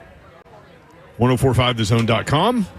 And we are hanging out with 3 of our sister stations at Fogg Street Lawn Club. This is a very, very cool spot. Like if you're looking for somewhere to go out to eat, maybe you haven't thought about, incredible draft beer selection. If you're a soccer fan, this is a great place to be for anything soccer related. They've got all the logos everywhere, and the food is incredible. Absolutely. Y'all, this is the best burger I have ever had in my life. Yeah. It's the Irish whiskey burger. Babs and I both got it. You got it with Gouda, which I can't stand. I got it with peppercorn. I'm right there with this Babs. is the bacon. It's not like it's not regular bacon. It's like the real bacon. Yeah. And it's candied up. And it like melts in your mouth. I mean, this is the best thing I've ever had. Thanks, Will Bowling, for the suggestion. That was a great suggestion by the William. I will trust you on Food Rex. Also, that's it. I'm hot about a couple of different things. I'm really hot about Zach Lyons just day drinking beer right in front of us. I mean, he's having a blast. Oh, look, he's got beer and a water. That just see, yeah, he knows something. Smart. Mm-hmm. I don't know. There you go. Are you sure that's water? Might be some Tito's involved in that. that'd be a hell of a mix. Yes, it would. That's You a can't mix do that Tito's and beer. That's a mix I stay away from. I mean, you could do you could sip on some bourbon and drink a beer, but not Tito's. No, not me. Yeah, you're not mixing anything. I'm one or the other. One or the other. You want to know the other thing I'm hot about? Talk to us. The Titans are going with the light blue as their primary home jersey in 2025. I love that look. But again, a lot of times when they wear those jerseys, they do wear white pants, and we know where Bab stands on big men in white pants. I hate the white pants. Which is really funny to me. I mean, I guess I get it. I don't know. There goes my cup against leg. I just don't like them, period. Even on whiteouts. My cup just blew over. Oddly enough, it has Tito's written on it, but it's a water cup. It is empty. But it is empty. And Slade scared the mess out of me. A minute ago, Slade was like, man, I'm scared of that cup sitting next to your computer. And it had just like a little bit of water left in it, but enough to ground it and not blow over. And I said that was what I was trying to do. And like you gave me a look, and I was like, okay, I'm going to go try to fill it up. But they need to fill up the water jug. So I came back, and it's empty. So I drank the rest of it, so it's empty. So I had it sitting. And during the break, it blew over. Right next to me. In the Slade's tummy. It's like, I almost threw you over the edge. Yeah, that wasn't it, y'all. You almost were not on the rooftop. No, I wasn't looking forward to that one. You were almost in that concrete All right, section. jerseys. Wow. Back to it. Tell them, Babs. Here's what I can't stand. I want to get y'all's take. They say they're not going to wear the Oilers throwbacks. Why, though? I don't know why. There's got to be a Great reason. question. Was there a reason involved in not wearing the Oilers throwbacks? So you can only have one alternate jersey? Yeah. And last year, or when they introduced the Oilers throwbacks, they turned the light blue. They put the light blue out of rotation and used the Oilers as their alternate. And so they just rotated between navy and white. So I think the whole thing behind is they want to get back to that Titans blue, and they want to use the white jerseys on the road. I hate it. And then that means the Navy, because I guess they were like, we can't get rid of the Navy. Get rid of the Navy. I agree. Get rid of the Navy. But then they'll have two. If it's Navy I or like the Navy. But the Oilers throwbacks are the best jersey in football. Well, maybe they don't want to wear it next year because they're rebuilding still. Yeah, and maybe we counsel them for the next 2 years. How annoying is it that they lost in them this year? Right. I mean, and they're going to lose in them next year. Uniform you're going to wear. I don't know, care about that. They're going to lose them next year for sure. I just like, aesthetically, I like to watch those uniforms on a football field. Yeah, just tell them wear them at practice when we come out there. Yeah, I think that'll be a real cool experience. Cannot believe that y'all won't back me on this. We can't lose in practice. Those are the greatest uniforms in football, and now we're not going to see them. No, so that way when they bring them back and you finally winning some games in 2027, then... So you got to win games to bring back the Oilers? Yeah, but then everybody will go out and buy them I grew again. up an Oilers fan. They did a whole lot of losing. Yeah, that wasn't good. But they still wore them, and they were phenomenal. No, that's what we're trying to change this curse, man. Get this stuff up out of here. This is over with. Yeah, the Navy blue. Get that up out of here. Yes. Yes. No. Thank you. No. You agreed. No. You agreed with me, Slade. No, I didn't. I mean, they can always change it after next year. Listen, next year is a Start to build. That's a hope year. Deal with what it is. No, Next it's not year's even a a hope hope year. Next No, year ain't it's either? a building year. Babsy, No, don't. sorry, this year. What are you saying? Oh, yes. This year. Oh, Yeah, you mean the next 2025 year It's the hope year. is the hope year. Yeah, okay, yes. yeah. I was going to say, Babs, now don't now. Yeah. There's a train that's coming pretty consistently over here. There's some railroad tracks that I will lay down and just get me on out of here. No. Johnny Cash wrote about that. Golly, dog. Shoot. Ooh, you almost took me there, Babs. No. Sorry. You know what I meant. Also, there are 2 residential buildings, like one on either side of those train tracks. That's got to be kind of annoying, doesn't it? Yeah, but Or do you get that's used what to it? you. Yeah, you signed up That's for what it. you sign up for. Yep. Yeah. You get And used to live it? down here. I mean, you hear stuff all the time. You Yeah. live in the heart of downtown. You hear sirens and all that stuff. See, that's why when I travel to those places for work, It drives you nuts. I do not love it. Yeah. I have my little sound machine so that that's all I hear. Quick little nugget on the way out that Babsy shared with us. U.S. News and World Report ranks Memphis as the most dangerous city in America.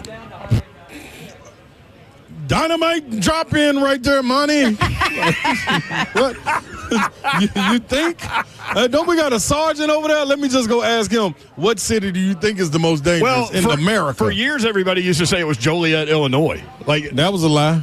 That was New Orleans, probably. New Orleans has got to be in there. Yeah, Memphis been holding this crown for about 2-3 years now. I don't know when they get their little analytics from. Well, and did you Could have see came and that asked me for that one. video of the rapper being like, "Oh yeah, I'm rolling through the bad part of town, blah blah blah," and then ends up dead? Babsy, that's a different way of life down there. I'm telling you, go to the game to see the Grizzlies and go home, y'all. Yeah. You ain't really safe to stay at the hotel if you're gonna be flossing. It's a wild jungle out there, boy. I'm telling you, It's crazy. Memphis ain't nothing to play with right now. Crazy. Man. Yeah, that's my partner on the mayor down there. Shout out to Paul, man. What's Paul last name? Paul Young. Is he fixing Mayor it? Paul Young. Man, he trying, man. Boy, it's a woo. Wasn't Paul Got his Young work cut out. in the band Kiss? Nah, he was VFL, baby. VFL, who was right there with us. No, he wasn't in the band with Kiss, y'all. I think Paul Young was at Kiss. No, he wasn't. Not this one, I promise you. How could you tell? They were all wearing makeup. Nah, this one not wearing Yeah. no makeup. Yeah, that one's taking over Memphis. Yeah, let that one take over. Yeah. Dynamite drop in. It's right in. I've had 2 of them Yes, you have. in one segment. No, dog, it's serious, man. I actually am praying for Memphis. Like, it is serious down there. It's Prayers up for Memphis. Man, no doubt, at all times. So you're saying U.S. News and World Report is a couple years behind? Like how many years behind? Like 4. Like, oh, what they been waiting on? Like, where y'all been? I want to know what the most dangerous city last year was. Memphis. They shout out to all the tweakers. Man, hello. I'm talking about U.S. News and World Report, who they thought last year was the Who most. they thought it was Memphis. I guess they didn't have no analytics to back it up. They should have went on and went with their gut. They would have been right. Speaking of Memphis, on this date yesterday in 2001, Michael Heisley announced his plans to move the Vancouver Grizzlies to Memphis. It was approved on July 3rd of that year.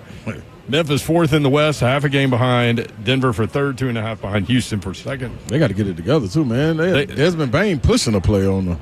Yeah, and Ja didn't play a couple nights ago, and they won at Utah 140 to 103. They can get it together, though. I got faith in them. So, anyway, Memphis, huh? Memphis was number 1 last year. Listen, man, they running away with this.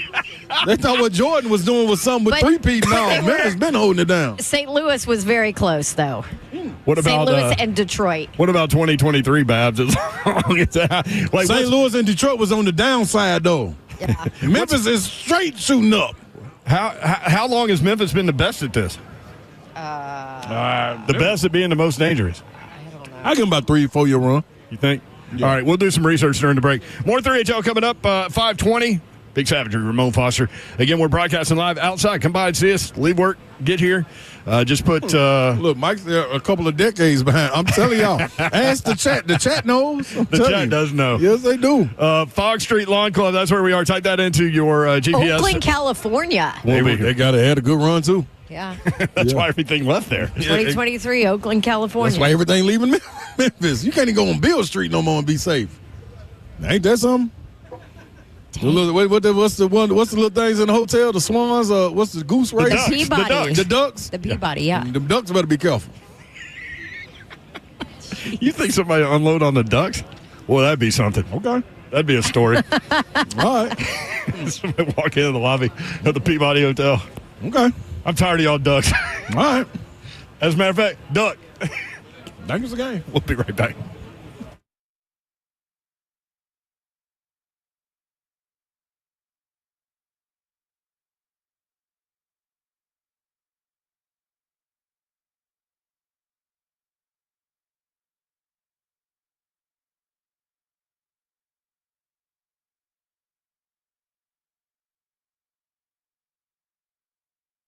What's up, y'all? Listen up, man. PAI Medical. Get over to WeGrowHair.com. You want to look and feel better about yourself in 2025 when you're walking past the mirror? Are you going to get a haircut at your favorite barber or women when you go into the salon?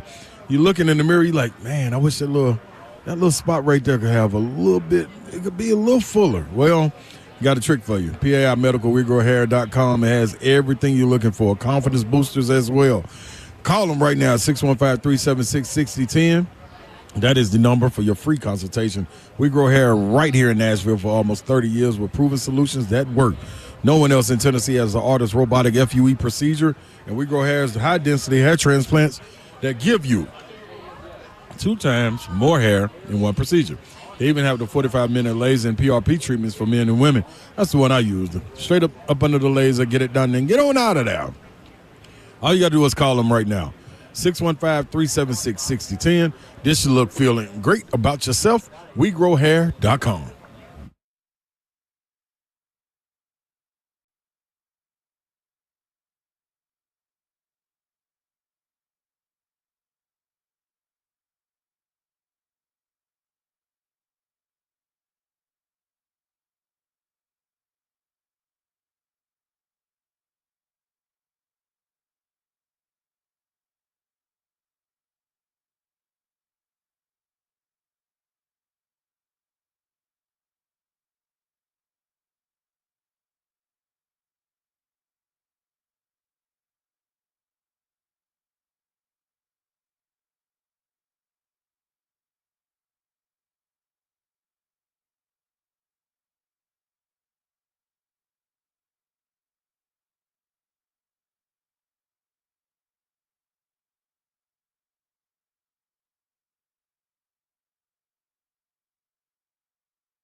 Good evening. It's 5:04. I'm Joe Spinano live from Fogg Street Lawn Club. Titans news today. The team announced that they will be switching to their Titan blue jerseys as their home uniform for the 2025 season, and that the Oilers throwback jerseys will not be worn in 2025. Also, the team reportedly will be attending a private workout with top quarterback prospect Cam Ward tomorrow, according to Ian Rappaport. Penn State edge rusher Abdul Carter will not be working out with Penn State's pro day on Friday as he continues to recover from a shoulder injury.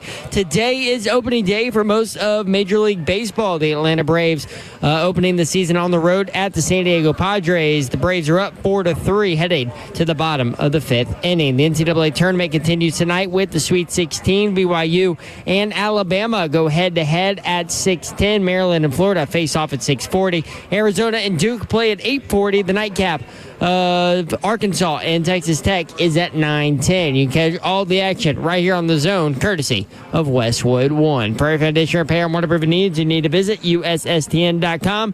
Breaking news at once on your home for the Titans and Vols. This is 104.5 The Zone.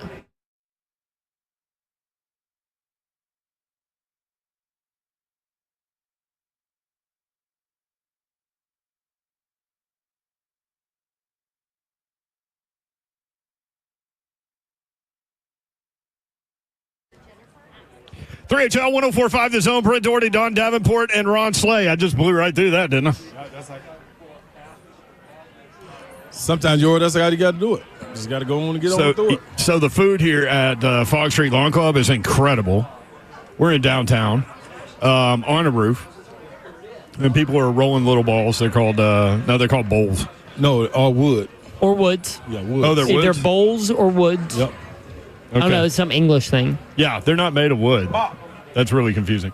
But anyway, everybody's having a good time, and there's some day drinking going on here, and you've got some basketball activity coming up. But even if you can't get down here today, this is a great place for you to maybe enjoy a nice day if you have the means and the opportunity. Yes, and the food is incredible. That's where I was going with this. Food is really good.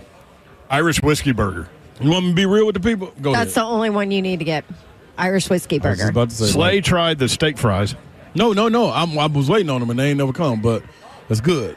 He tried the wings, I tried the wings. but you know how picky he is with wings. Wings. They're actually decent, right? Yeah, wings are better than they look. I'm going to give them a 6.5. You should have got the burger. What No, about I'm this getting the burger. bacon that's on the Bacon is phenomenal. Irish whiskey burger? Why is that 9.6. bacon sitting on your plate? That's weird. Are you going to eat it? Because I pulled it off right before my mic got turned on. Oh. So I can't eat it right now. Oh, but you will eat it. Oh yeah, for sure. Okay, well, I I was pulled just it- going to steal it if you weren't. That's why I was asking. Jeez, At the end of the day. listen to you. I already you, ate all mine. You have yours. I know, but I want more. That bacon is baconlicious. All these people walking by with beers, and it's like 72 degrees and perfect. So nice. So yeah, we'll be here until 6. I think there are 4 radio stations from Cumulus Nashville here, and I think there will be people here after 6. Hanging as a matter out, of fact. watching Yeah. games. That's You got right. Baseball games on the TVs. You got people playing these games out here. It's a nice place. It is opening I like day it. for Major League Baseball. What's the Brave scores, Zeph? I know you know. He definitely knows. 4-3 in the top of the 6th. Who's winning? Braves. Okay. Of course. Of Duh. course. They're not going 162-0. I mean, It starts with 1-0 today, baby. Ain't that right, Don? That's right. Whoa. Oh, that's my paper. No, it's 162, Zach. It's gone. Slay. Zeph, can you help us with that? Oh Want my me to grab- gosh, that poor woman. Where'd it go? Tell her it's not that important. Was that Comcast Oh, it's Mobile? right there. No, Oh, there goes my headset. but I did have to close it. Oh, Thank Kirby's you. going to kill you, boy. All right. Anyway, all right. Game's coming up today. Yes, you're on pace for 162-0 if you win this one. Who? Zeph? The Braves. I mean, yeah, I'm part of the team. But you know the Dodgers play Major League Baseball, right? Yeah, they're pretty Listen, good. just because they pay for wins doesn't mean they're going to win it every I mean, year. what are you going to Wins. do? I If you mean- can, you do. Swin got the best guy. They keep Ken- picking guys that Hey. want to defer contracts, which enables them to do this. Hey, Soto went to the Mets. We don't care about the That's Mets. The Mets have done nothing ever. Why didn't y'all go get Juan? Because we have Ronald Acuna Jr., who's way better. See, that's y'all problem. The Dodgers are they're not just satisfied with one great guy. Didn't I see Soto's contract and they put the Braves contract next to Soto, and his contract was more than the entire Braves roster? Oh, yeah. Or the Atlanta's top GM, nine. Alex Anthopoulos, has absolutely killed at getting free agent or at these contract extensions. It makes the Dodgers look like insanity for spending, $1 billion. And winning chips and then being able to. They've won 2 since COVID. They won 1, I mean 2. No, the COVID one doesn't count. 2020 doesn't count. It doesn't Don't count. be that guy, Zell. No. It's only 60 games. Well, they just recouped quite a bit going to Japan. They're recruiting? Recoup. Oh, recoup. I was like, they probably are recruiting because they've signed every major free agent out of Japan in the last 3 years. Why wouldn't you? Yeah, they got a new Sounds pitcher. like they're forward thinking. They got a new pitcher you're going to hear about, too. See, the problem with baseball is there's no cap, and so they can just spend whatever the hell they want, and they can just throw money out there for the next 20 years, and it's not even matter. Zach, get him on y'all show to talk baseball. I mean, he is fired up right now. My boy ready to roll. There's steam coming out of his ears, and he's got headphones on. I hate the Dodgers.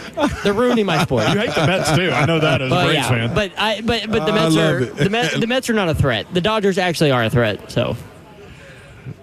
Uh-oh. All right. Bam just walked by. All right, Sweet 16 Thursday. Games coming up. The early game, 6 seed BYU, 2 seed Alabama. Bama just a 4.5-point favorite. You love Bama in this matchup. And I'm taking the points. Maryland 4.5. Maryland and Cover. Florida. 1 seed Florida favored by 6.5. Cover. The late games. Win and cover. The late games, 4 seed Arizona, 1 seed Duke. Duke by 9.5. Cover. Is it going to be close? No. Okay. Well, it's a 9.5-point spread, so if they're covering, that's double digits. That's a soft gentleman's spanking. A soft gentleman spanking. Mm-hmm. Okay. Little baby Bad spanking. matchup. Like 11, 12 points. You know what I Yeah. mean? Not no 20 or nothing, but yeah, they'll fight. Like when the baby's born, the doctor spanks the baby like a little baby spanking? Yeah, them hard sometimes. This is a little tap. Hard. Cry, baby, cry. 10 seed Arkansas against 3 seed Texas Tech. Texas Tech favored by 5.5. That's the issue one. I do like. I'm telling you, I've been saying it. Them 7-footers make a difference. They've made a difference since the end of the season for Arkansas. I'll take them plus 5.5. Okay, Arkansas. I got you. Penn State edge rusher Abdul Carter will not work out at Penn State's Pro Day on Friday. Jim Wyatt alluded to that with us on Tuesday. Remember after he got off the air, I was like, Jimmy makes it sound like they ain't going. And then he kept saying, I don't know what's been reported injury-wise, which meant he knew something. He said they weren't going. Yeah, but he said, I don't know what's been reported injury-wise, meaning he knew. But he didn't know it had been reported. Yeah. So he didn't want to do it. Look at Allison, big boss lady, just walking around stealing people's fries. So Kirby's fries. That's okay. That's acceptable. All right. It's all right to steal anything at Kirby's, except Pepsi. Oh, he'll give you crap. Yeah, though. he'll bite your ankles if you steal a Pepsi. Yep. Where do you find hope with the Titans? That was a question we were asking earlier. Well, I've been waiting on the listeners to call in and let us know where my hope needs to be. It's funny. I feel Do you like see anything in the chat? Any hope? Yeah, a lot of them are saying what happened to Positive Slay. I'm trying to tell them I'm trying to get them. Cam Ward, I'm telling you. That is the only thing. I've heard of Positive K. One guy ain't gonna fix this. Yeah, but it's not going to take one offseason to fix this.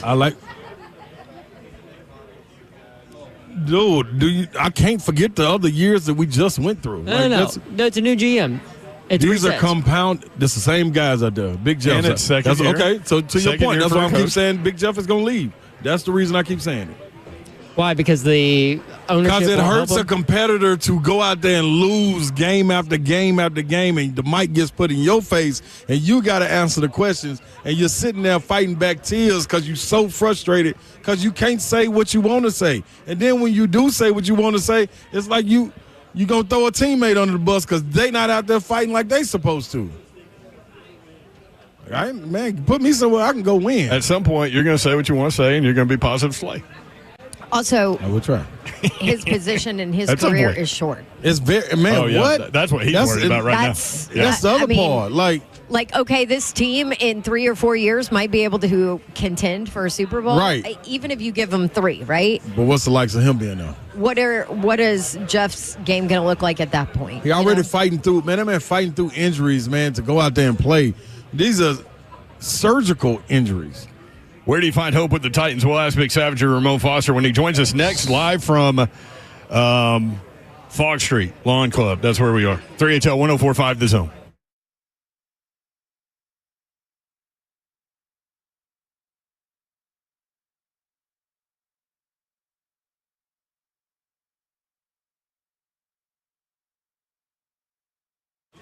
I want to tell you about Xfinity Mobile. This is something you need to listen to. You need your mobile plan to keep you connected while not feeling like you're draining your bank account to afford it. From Xfinity, the home of the 10G network, the future starts now. Discover the nation's best-kept secret and switch to Xfinity Mobile now with the best price for 2 lines of unlimited. Join the millions who save hundreds a year with Xfinity Mobile, one of the fastest-growing mobile services with 5G and millions of Wi-Fi hotspots. $30 a line per month with unlimited data when you get 2 lines. Switch to Xfinity Mobile, rated number 1 in terms of quality and number 1 in value. Mobile plans starting at just $15 a month. Save hundreds a year with the best price for 2 lines of unlimited. Get nationwide 5G included at no extra cost. Mix shared and unlimited data options with your family all on one plan. Streaming more or using less. Switch between unlimited and buy the gig anytime on the Xfinity mobile app, so you only pay for what you need. Automatically connect to more than 20 million secure Xfinity Wi-Fi hotspots nationwide to save money on data. Restrictions apply. Compares pricing of top carriers. Xfinity Internet required most reliable based on Root Metrics US report. Results vary. Reduced speeds after 20 gigabits of usage per line.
3HL 104.5 The Zone. We're having a great time at Fogg Street Lawn Club. Hey, man, look, there's little people walking around, like kids.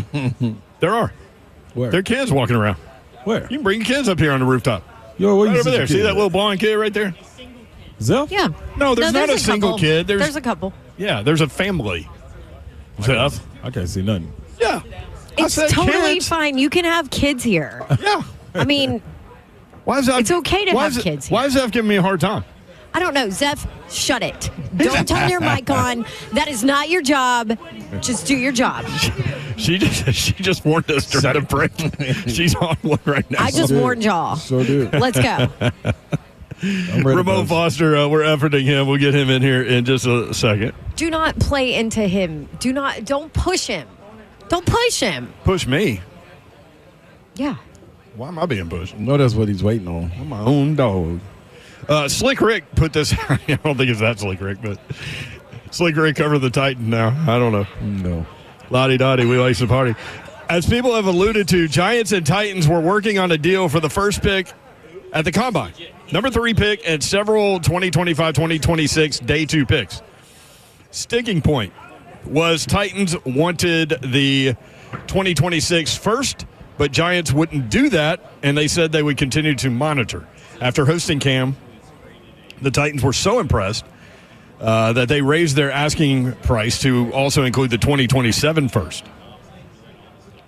Giants haven't caved and probably won't.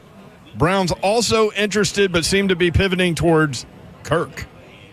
Oh, that's interesting. Has been reported Titans will likely stick and pick. That's from Slick Rick Scoops. Try to get Zach up. said he's legit, works for an agency, legit info there. But Yeah, we I have love his seen music. that So, info has been yeah. floated around by a couple of different people. I think that's right. You Yeah. try to get a haul like that. You get something that, that's franchise changing if you can for the number 1 pick. I ain't messed up with that. After a lengthy conversation with Slay on text today, I came up with a question. Where do you find hope with the Titans? Big Savagery, Ramon Foster joins us now on 3HL. Ramon, what's Jeez, up? I don't know if Ramon's going to help this I was question. texting him this morning too. Same thing. I'll bet. No, Ramon. man, that's not the right question to be asking, man. Like everybody's telling me when I ask that question, Moan, it's March. Hey, it's still March. So we're not supposed to be asking those questions right now, according to everybody else. But we do have the responsibility that we have to do a sports talk radio show. So I'm asking the question. I'm with you. And we're all talking about it. So, and I did phrase it that way for a reason. Where do you find hope? And Jeff, like that's it right now, man. Yep. Like hope is in knowing that you have a veteran guy in Jeffrey Simmons. Hope is in knowing or hoping, I guess, that your franchise made the correct decision of letting go a general manager, hiring a guy, and Mike Borgonzi, and elevating Chad Brinker to do the job better. Like that's where it's at. But it's of course sight unseen. It's of course no answers because it is the off season. And I guess the biggest hope that you have is hoping that Cam Ward, if the plan goes through, is your guy for the next 10 to 12 years. Like, and even through all of that, like I legitimately say, I don't have a definitive, hopeful thought about it. Like I'm hopeful that. Well, I'll say this: I'm a fan of hoping Cam Ward is successful as a NFL pro in Nashville if he's drafted here. But everybody a lot of the conversation is he's the number 1 quarterback in the draft, but is he the number 1 player as far as ratings goes, like as far as his rankings? And some will put Abdul Carter ahead of him. Some will put Travis Hunter ahead of him. Some will put other players ahead of him, but he's the number 1 quarterback. And one thing I do know, because we fell into it last year, is an exciting young quarterback brings a lot of hope. So the moment that he does get drafted here, I think it changes, Mayor. But in this moment, as far as the way this team is constructed right now, it has a lot of holes in it. It has a lot of question marks at a few positions that are very crucial for this team. Great point. So there's your hope. Okay, I know you've talked about it on your show a little bit, but just flat out your evaluation of Cam Ward as a quarterback. As a quarterback, I think he has that natural winner gene. Like I was around the quarterback in Ben Roethlisberger, man, that whether he was playing pool, Whether he was just saying, yeah, I'll play you in a game of ping pong, whether we were playing cards or whether we were shooting a basketball in the trash can in the locker room or playing shuffleboard. He could there's some stories out of Miami on him in the locker room of like, dude, I just got my shoes on faster than you. like those kind of stories. And that's what you're looking for, man, considering the last guys that you've had at that spot, like the portrayal of that. I think Ryan Tannehill was very much supported in the group that he was around, and I don't think that group gets a lot of credit, but also Arthur Smith and Ryan Tannehill were a great tandem, I felt like, for a while. I thought when you put more on his plate, it became problematic, i.e. the Cincinnati game that everybody can't forget about. I think when you look at Will Levis, the want and need to be that successful was in him. And I heard you guys speaking about, I think earlier this week or last week, as far as like, man, look, he probably would be a hell of a linebacker, right? But he transitioned over to being a quarterback, and that's two totally different mindsets. Like, I don't know if I've met many aggressive, like, overly outward competitive quarterbacks, and I think that may have been a gift and a curse of Will Levis too. You know what I mean by that though, Babs? Like the quarterbacks that you know were like very competitive, like Tom Brady was somewhat like a quiet assassin. Like you saw it in his eyes. He didn't have to tell you. Like I look at a guy like Peyton Manning. Like Peyton was very concentrated in his movements and how he wanted to be perfect. Drew Brees is another. I bring up those guys, even with Patrick Mahomes. He does it in a way to where he doesn't have to flex on you and show you he's the man. He just do it. Will Levis had to, I felt like, force us into believing he was the man. And it backfired on him because that's not how the position is played. I look at Cam Ward, and I say again, he's got like that winner's gene to where whether he's hooping, whether he's just so half and savage and pull you out on the basketball court and he hit a 360 windmill.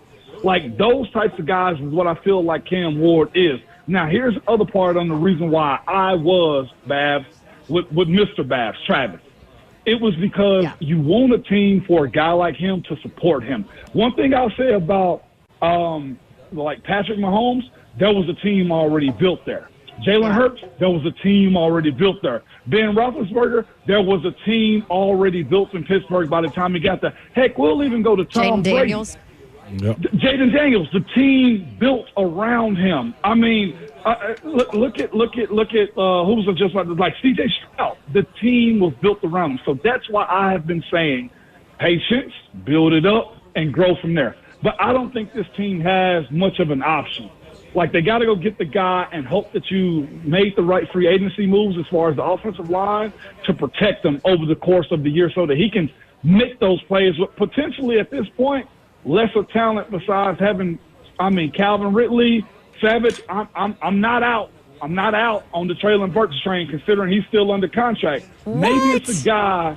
I'm just, Babs, hear me out. The only thing I'm saying is this. If he's on roster, if he has a quarterback that knows how to throw him the ball, who's the big quarterback at Arkansas that was delivering the football to him?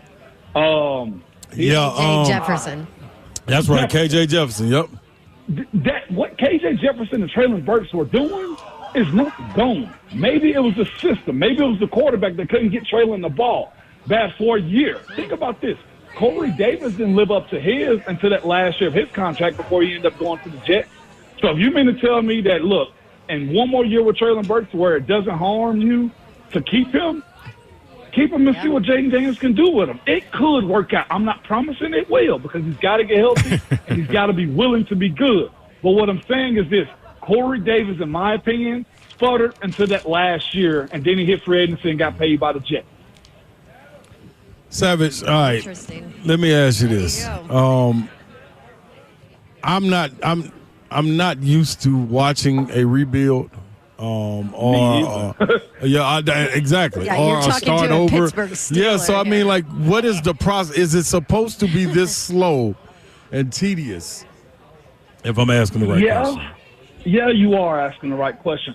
It's supposed to be because that method, if you do exactly what you're looking for and how you want it to look, it is, because Rome wasn't built in a night, right, or in a day. However slow it goes. Right. That's what they tell you.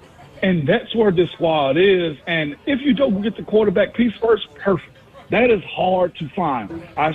Like it's been brought to me, like Pittsburgh is still searching for that guy, so I get it. But Pittsburgh is still winning double-digit games because their system of how they operate, what they're looking for as a team, remain the same. Like that's what you're looking for. Like if you look right now, what Vrabel's doing with the Patriots, he's in a rush to find templates to what his style of football is going to be in New England. Okay, let me go get Harold because I'm very familiar with him. Let me go give me a big D tackle because I had one in Tennessee that was very reminiscent of what Jeffrey Simmons is and Milton Williams. Like, the pieces are in place for teams to do that type of stuff, to have the time and the picks and the money.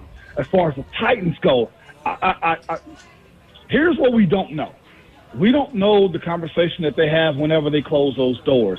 I'm not suggesting or alluding to or assuming because we know what they make out of people. But what if there was a conversation that said, ladies and gents, we got time. I talked to Miss Amy. Miss Amy said, is you guys, like, she'll believe in a group of Borgonzi, Brinker, and Callahan to build it back slowly and build it back right, but it might mean more pain. It might mean, Savage, that you get dogged out your freshman year, your sophomore year, but by the time you become a junior, you're the man. Don't you see what I'm saying? Yep. We don't know if they have said, let's suck for one more year to continue to have more high draft picks to get more ex-players in here. And here's what I will say about that. Considering publicly there has been suck for luck, considering you had an owner in Miami have Brian Flores tempted to take $100,000 per loss, it's not far-fetched that you might be trashed for one more year to continue to get high draft pick capital. Right. Did we not have an owner in Miami ask a sitting coach lose games? Yep. Did we not hear about Gerard Mayo potentially being fired and, like, the Kraft family being upset with him because he had Joe Milton go out and play, like, ball lights out and, like, get them out of the number one pick? Like, as much as I know fans love their team and they feel like the team have their best interest in mind, Savage, to answer your question, it takes longer if you do it right. Like, right. I think we saw what happened last year with, like, it was exciting. It really was. But you know what excitement gets you? It's almost like the 4th of July. Right? When we run it away from the fireworks. It's one big bang. And all it takes is somebody to be mad in the neighborhood or you set their house on fire. I know I'm using a lot of analogies. That's right. But sometimes it's a slow process, but it's a grind to get to the end. And I'll just say, like, teams, like, look at what Houston did. They stacked up so much capital, traded away a high-value asset to finally get to the guy that they want. And that's what you're looking for. I look at Chicago's situation as doing the exact same thing. They waited till it was time to go get their guy. I've been suggesting for Pittsburgh. Heck, it might be a situation for them where Aaron Rodgers may not decide to go there, and Mason Rudolph might be what we thought he was as far as just a backup quarterback that's good enough. He finally stuck, and Coach T is finally below 500, and Pittsburgh finally get what they want as far as it being a reset and firing Mike T. You know who could be at the front of the line to go get Mike Tomlin next year if that's the case? The Tennessee Titans. Yeah. Like, I'm just painting these pictures into how you get to that point. But the thing is, you got to be bad enough to get good.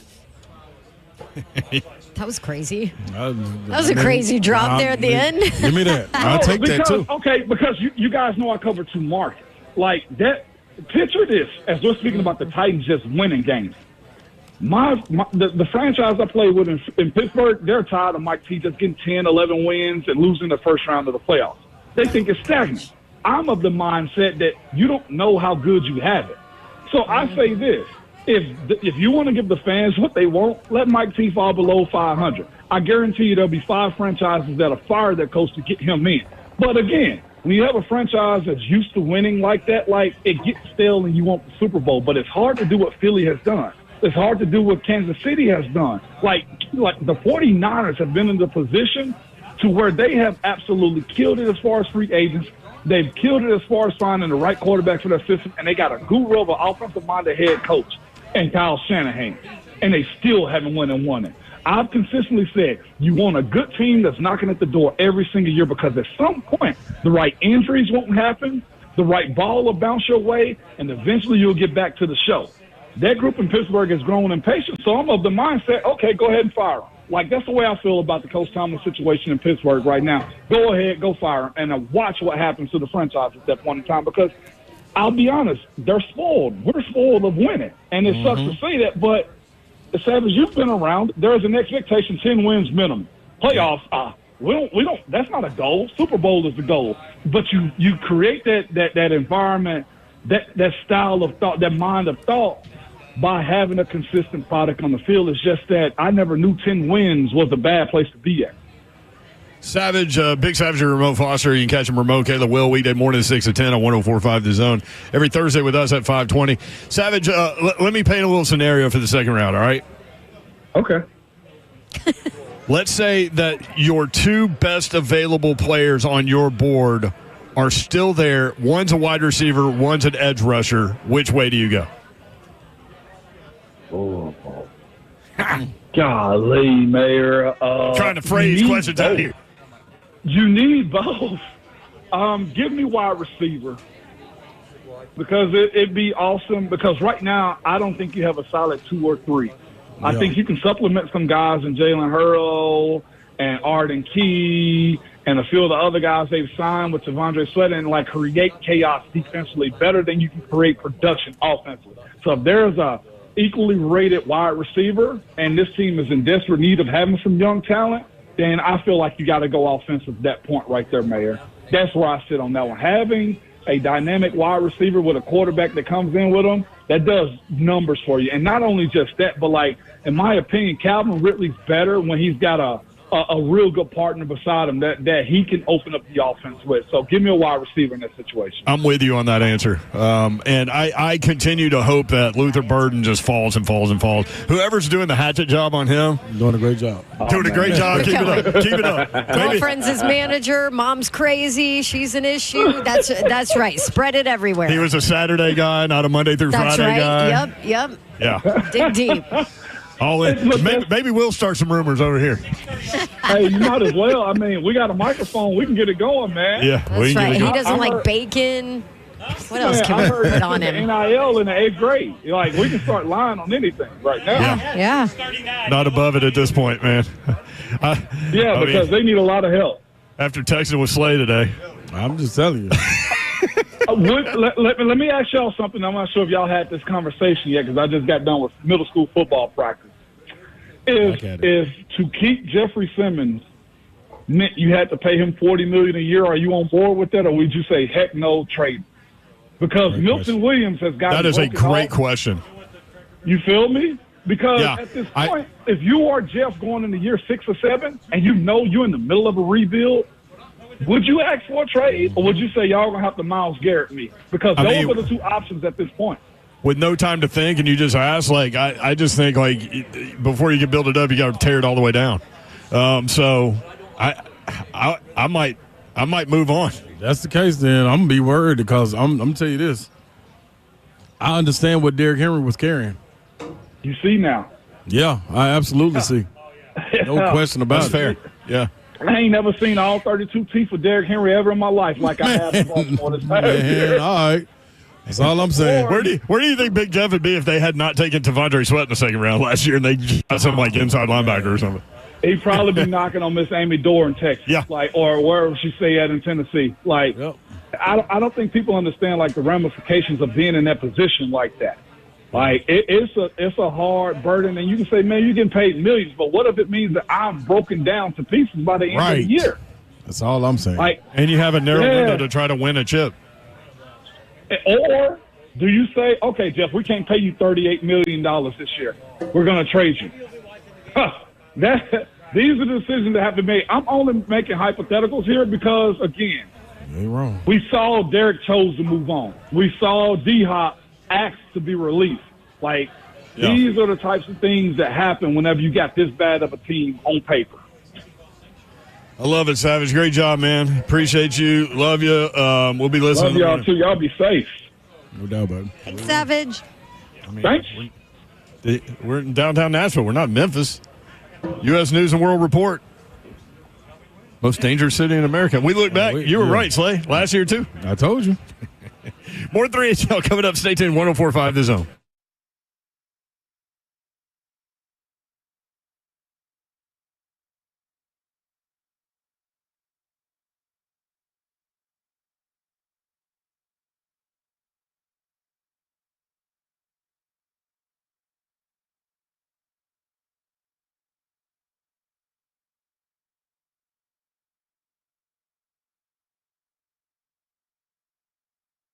615. Starting off like this. 615-898-9367. Call or text this number to get in touch with GameDayMen'sHealth.com in order for you to get back on the horse and get in the game.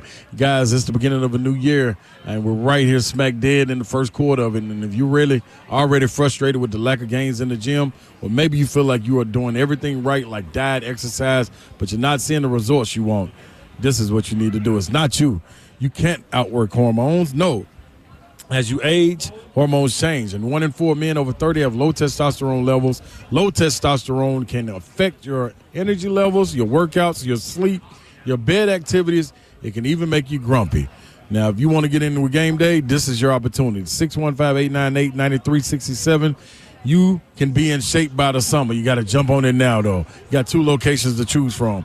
Get your consultation and your lab work. It's completely free, even if you don't choose to move ahead with them. Green Hills and Hendersonville, where you need to go. 15 minutes and boom, you got it back. Nothing to lose. Just get in the game. 615-898-9367, GameDayMen'sHealth.com.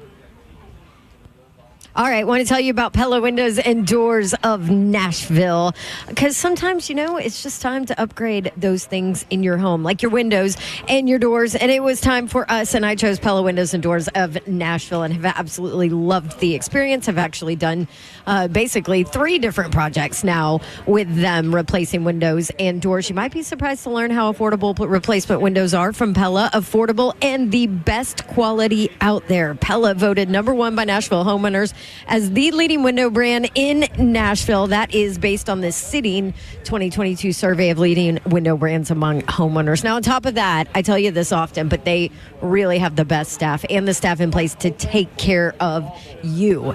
And they want to take care of you. They want to give you a deal. They call it the Dawn deal. Well, I call it the Dawn deal. And it's going to change every month. We'll do it for the next couple of months. But right now, 50% off qualifying installations and no money down, no interest, no payments for 12 full months. Schedule your free consultation. Call Pella Windows and Doors of Nashville or just go online at PellaNashville.com.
The Zone, Brett Doherty, Todd Davenport, Ron Slay with you. Yes, indeed. Just saw Will. He hung out all afternoon. He just bailed. Yeah, Pan the Man just walked up, too. I see Pan over here. He's taking a panoramic picture of downtown. Well, that's smart. It's a beautiful view. Beautiful view. That's our backdrop. You can check it. YouTube, Facebook Live, Twitter, and Twitch. Twitch, please. 3HL, presented by Ferguson Home, fergusonhome.com. Lucas Panzica is doing something. What are you doing? I just made you quit whatever you were doing. No, doing a little social media for this awesome place, Fogg Street Lawn Club. Are you kidding me with this place? Is there a better rooftop view than that right there That's in a Nashville, beautiful Tennessee? view. Beautiful. Pretty good. Hey, there goes a bunch of woo girls, Lucas. They're waiting on you, man. Oh, no, they're not. He's waving. Hey, woo girls. Hey, well, girls. So, you had a good time out here? This is a great place to watch soccer, I would think, right? This is a great place to watch anything. It is a pub, and it is one of the pub partners for Nashville Soccer Club. So this place is popping when Nashville has a road game, a home game. It's also open at 6 in the morning to come watch Premier League soccer. Oh, yeah. So they I did serve that one brunch. time in Atlanta, and, man, I've never seen more drinks flowing. I'm telling you, Then man. at 6 in the morning. These Newcastle fans, Chelsea fans, whatever it might be, at 6:45 a.m. when the Premier League's on NBC, this rooftop with the sun coming up sounds like a pretty good situation. Oh, I bet it's beautiful. Like that, Pan. Well, I'm going to ask you the question that we just asked Ramon Foster, all right? So, second round pick, okay? Let's say your two best available players are sitting there. One's a wide receiver, one's an edge rusher. What do you do? I don't get to know who the players are. Nope.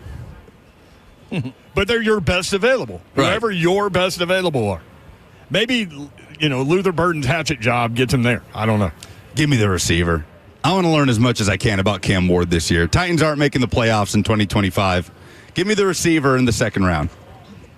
I like it. That's Give where you I a am. receiver in the second round. Lucas Panzica. Whenever we see you, we would like for you to pop on to our show so you can have a little fun because you have to deal with Fun the in the sun. curmudgeon every day. Robert Walsh helps that effort. So now we can gang up on him pretty effectively. But, no, I appreciate it. I love the sneak attack with Joseph Bonanno coming up and placing headsets on me from behind. That was pretty cool, right? This is how we roll around here. I love that. I love how y'all roll I around do here. have a question. What do you think about Bert? Like, how What do you long think about Bert? do you? Well, I feel like he has like a whole lot of free reign on y'all's show, and I feel like that's a little dangerous. He's your new producer. He's he's a liability. He is a liability. That's why we love him. We're walking a line with Robert Walsh. We call him Triple B. At least I do. He's Big Boss Bert now. Robert's bossing people around. He's setting schedules. There's people that report to Robert. Can you imagine? Yeah, he's on the carpet. crazy. And not Big because Boss he Bert. was told to be there. He just has a space on the carpet. So we got to go see him. That is so interesting. Does he have an office yet? No, we need to get him in office. See, he just but roaming. he's stalking. You know what I mean? He's in the hallway. He's got his eye on all these offices that somebody's in there. Somebody's using those offices for something. But they're going to show up on a Monday, and their stuff's going to be out. His stuff's going to be in. Mobile Good to see you, brother. You can Thanks, catch man. Lucas Panzica with Buck Reising 10-1 weekdays on 104.5 The Zone. Thanks, guys. Thank you. Appreciate you, Pan. 3HL is powered by Ferguson Home. Discover the Mount Juliet showroom at 401 South Mount Juliet Road. Ferguson Home, where it all comes together. Again, BYU, Alabama, coming up at 6:09 p.m. on CBS. Maryland and Florida at 6:39 p.m. on TBS and True TV. The late games, 4-seed Arizona against 1-seed Duke, 8:39 p.m. CBS. And after that, you get Arkansas and Texas Tech, 9:09 p.m. TBS and True TV. Get it Westwood on. won coverage of the Sweet 16 right here on 104.5 The Zone. Shout out to Belmont women's basketball. They play at top-seeded James Madison tonight in the WBIT quarterfinals. If they win, they're in the Final Four, which will be at Hinkle Fieldhouse in Indianapolis. Also, Tennessee basketball team went to the Lakers-Pacers last night in support of Lakers rookie and VFL Dalton Connect. Yes, they did. Didn't Connect get them the entire suite? I don't know. I think don't know that's how what that I went read down. somewhere, that he took care of all of it. That's incredible. Lakers won 120 to 119 on a LeBron tip-in at the buzzer. Very dramatic. It was really crazy. LeBron's 8th buzzer beater game winner in his career. Connect only played 5 minutes, but he was 1 for 1 from the field, 1 of 1 from 3. He had 3 points It's funny. He's been under 10 minutes in each of the last 3 games. Before that, he scored 17, 12, 13, 3, 32, 10, and 19. NBA's weird with rookies, man. It is. Because it's about matchups. If your matchup doesn't if you don't have an advantage with your matchup, they're not putting you in the game. Forget about it. I don't care how great you are shooting them, whatever. It's not getting in. So Connect can't be like, hey, Coach, my entire college basketball team is here. Can I get some run? He can be like that, and he'll probably tell them, good. That's good, man. Tell them to come to the next one, too. So, care less. From On3.com, former Tennessee coach Jeremy Pruitt is suing the NCAA for $100 million, claiming the association conspired with Tennessee to make him a sacrificial lamb. Oh, geez. Yes, brother. We can get more into that tomorrow as we broadcast live in Murfreesboro.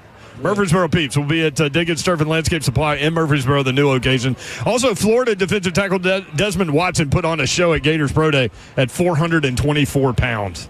25-inch vertical. That's pretty big. And a big jump. Weight and height? That's dope. It was absolutely what that is. Amazing. Crazy. Again, we will be broadcasting live in Murfreesboro tomorrow. We will be at Diggins Turf and Landscape Supply. We appreciate the great people here at Fogg Street Lawn Club. We've had a great time, and everybody that came out.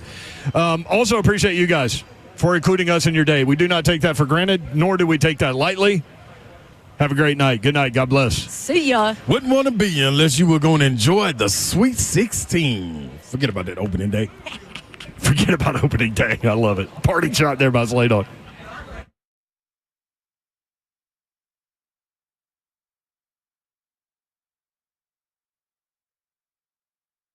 Whether you're a homeowner creating your dream space or a pro managing multiple projects, discover a new way to shop at Ferguson Home, where great ideas become stunning spaces. Ferguson Home is designed for the way you want to shop. Explore the best selection of bath, kitchen, and lighting products online, or experience items firsthand in one of our showrooms. Our experts offer personalized support every step of the way. Bring your vision to Ferguson Home, where it all comes together. Shop top brands like Visual Comfort, or find your local showroom at fergusonhome.com.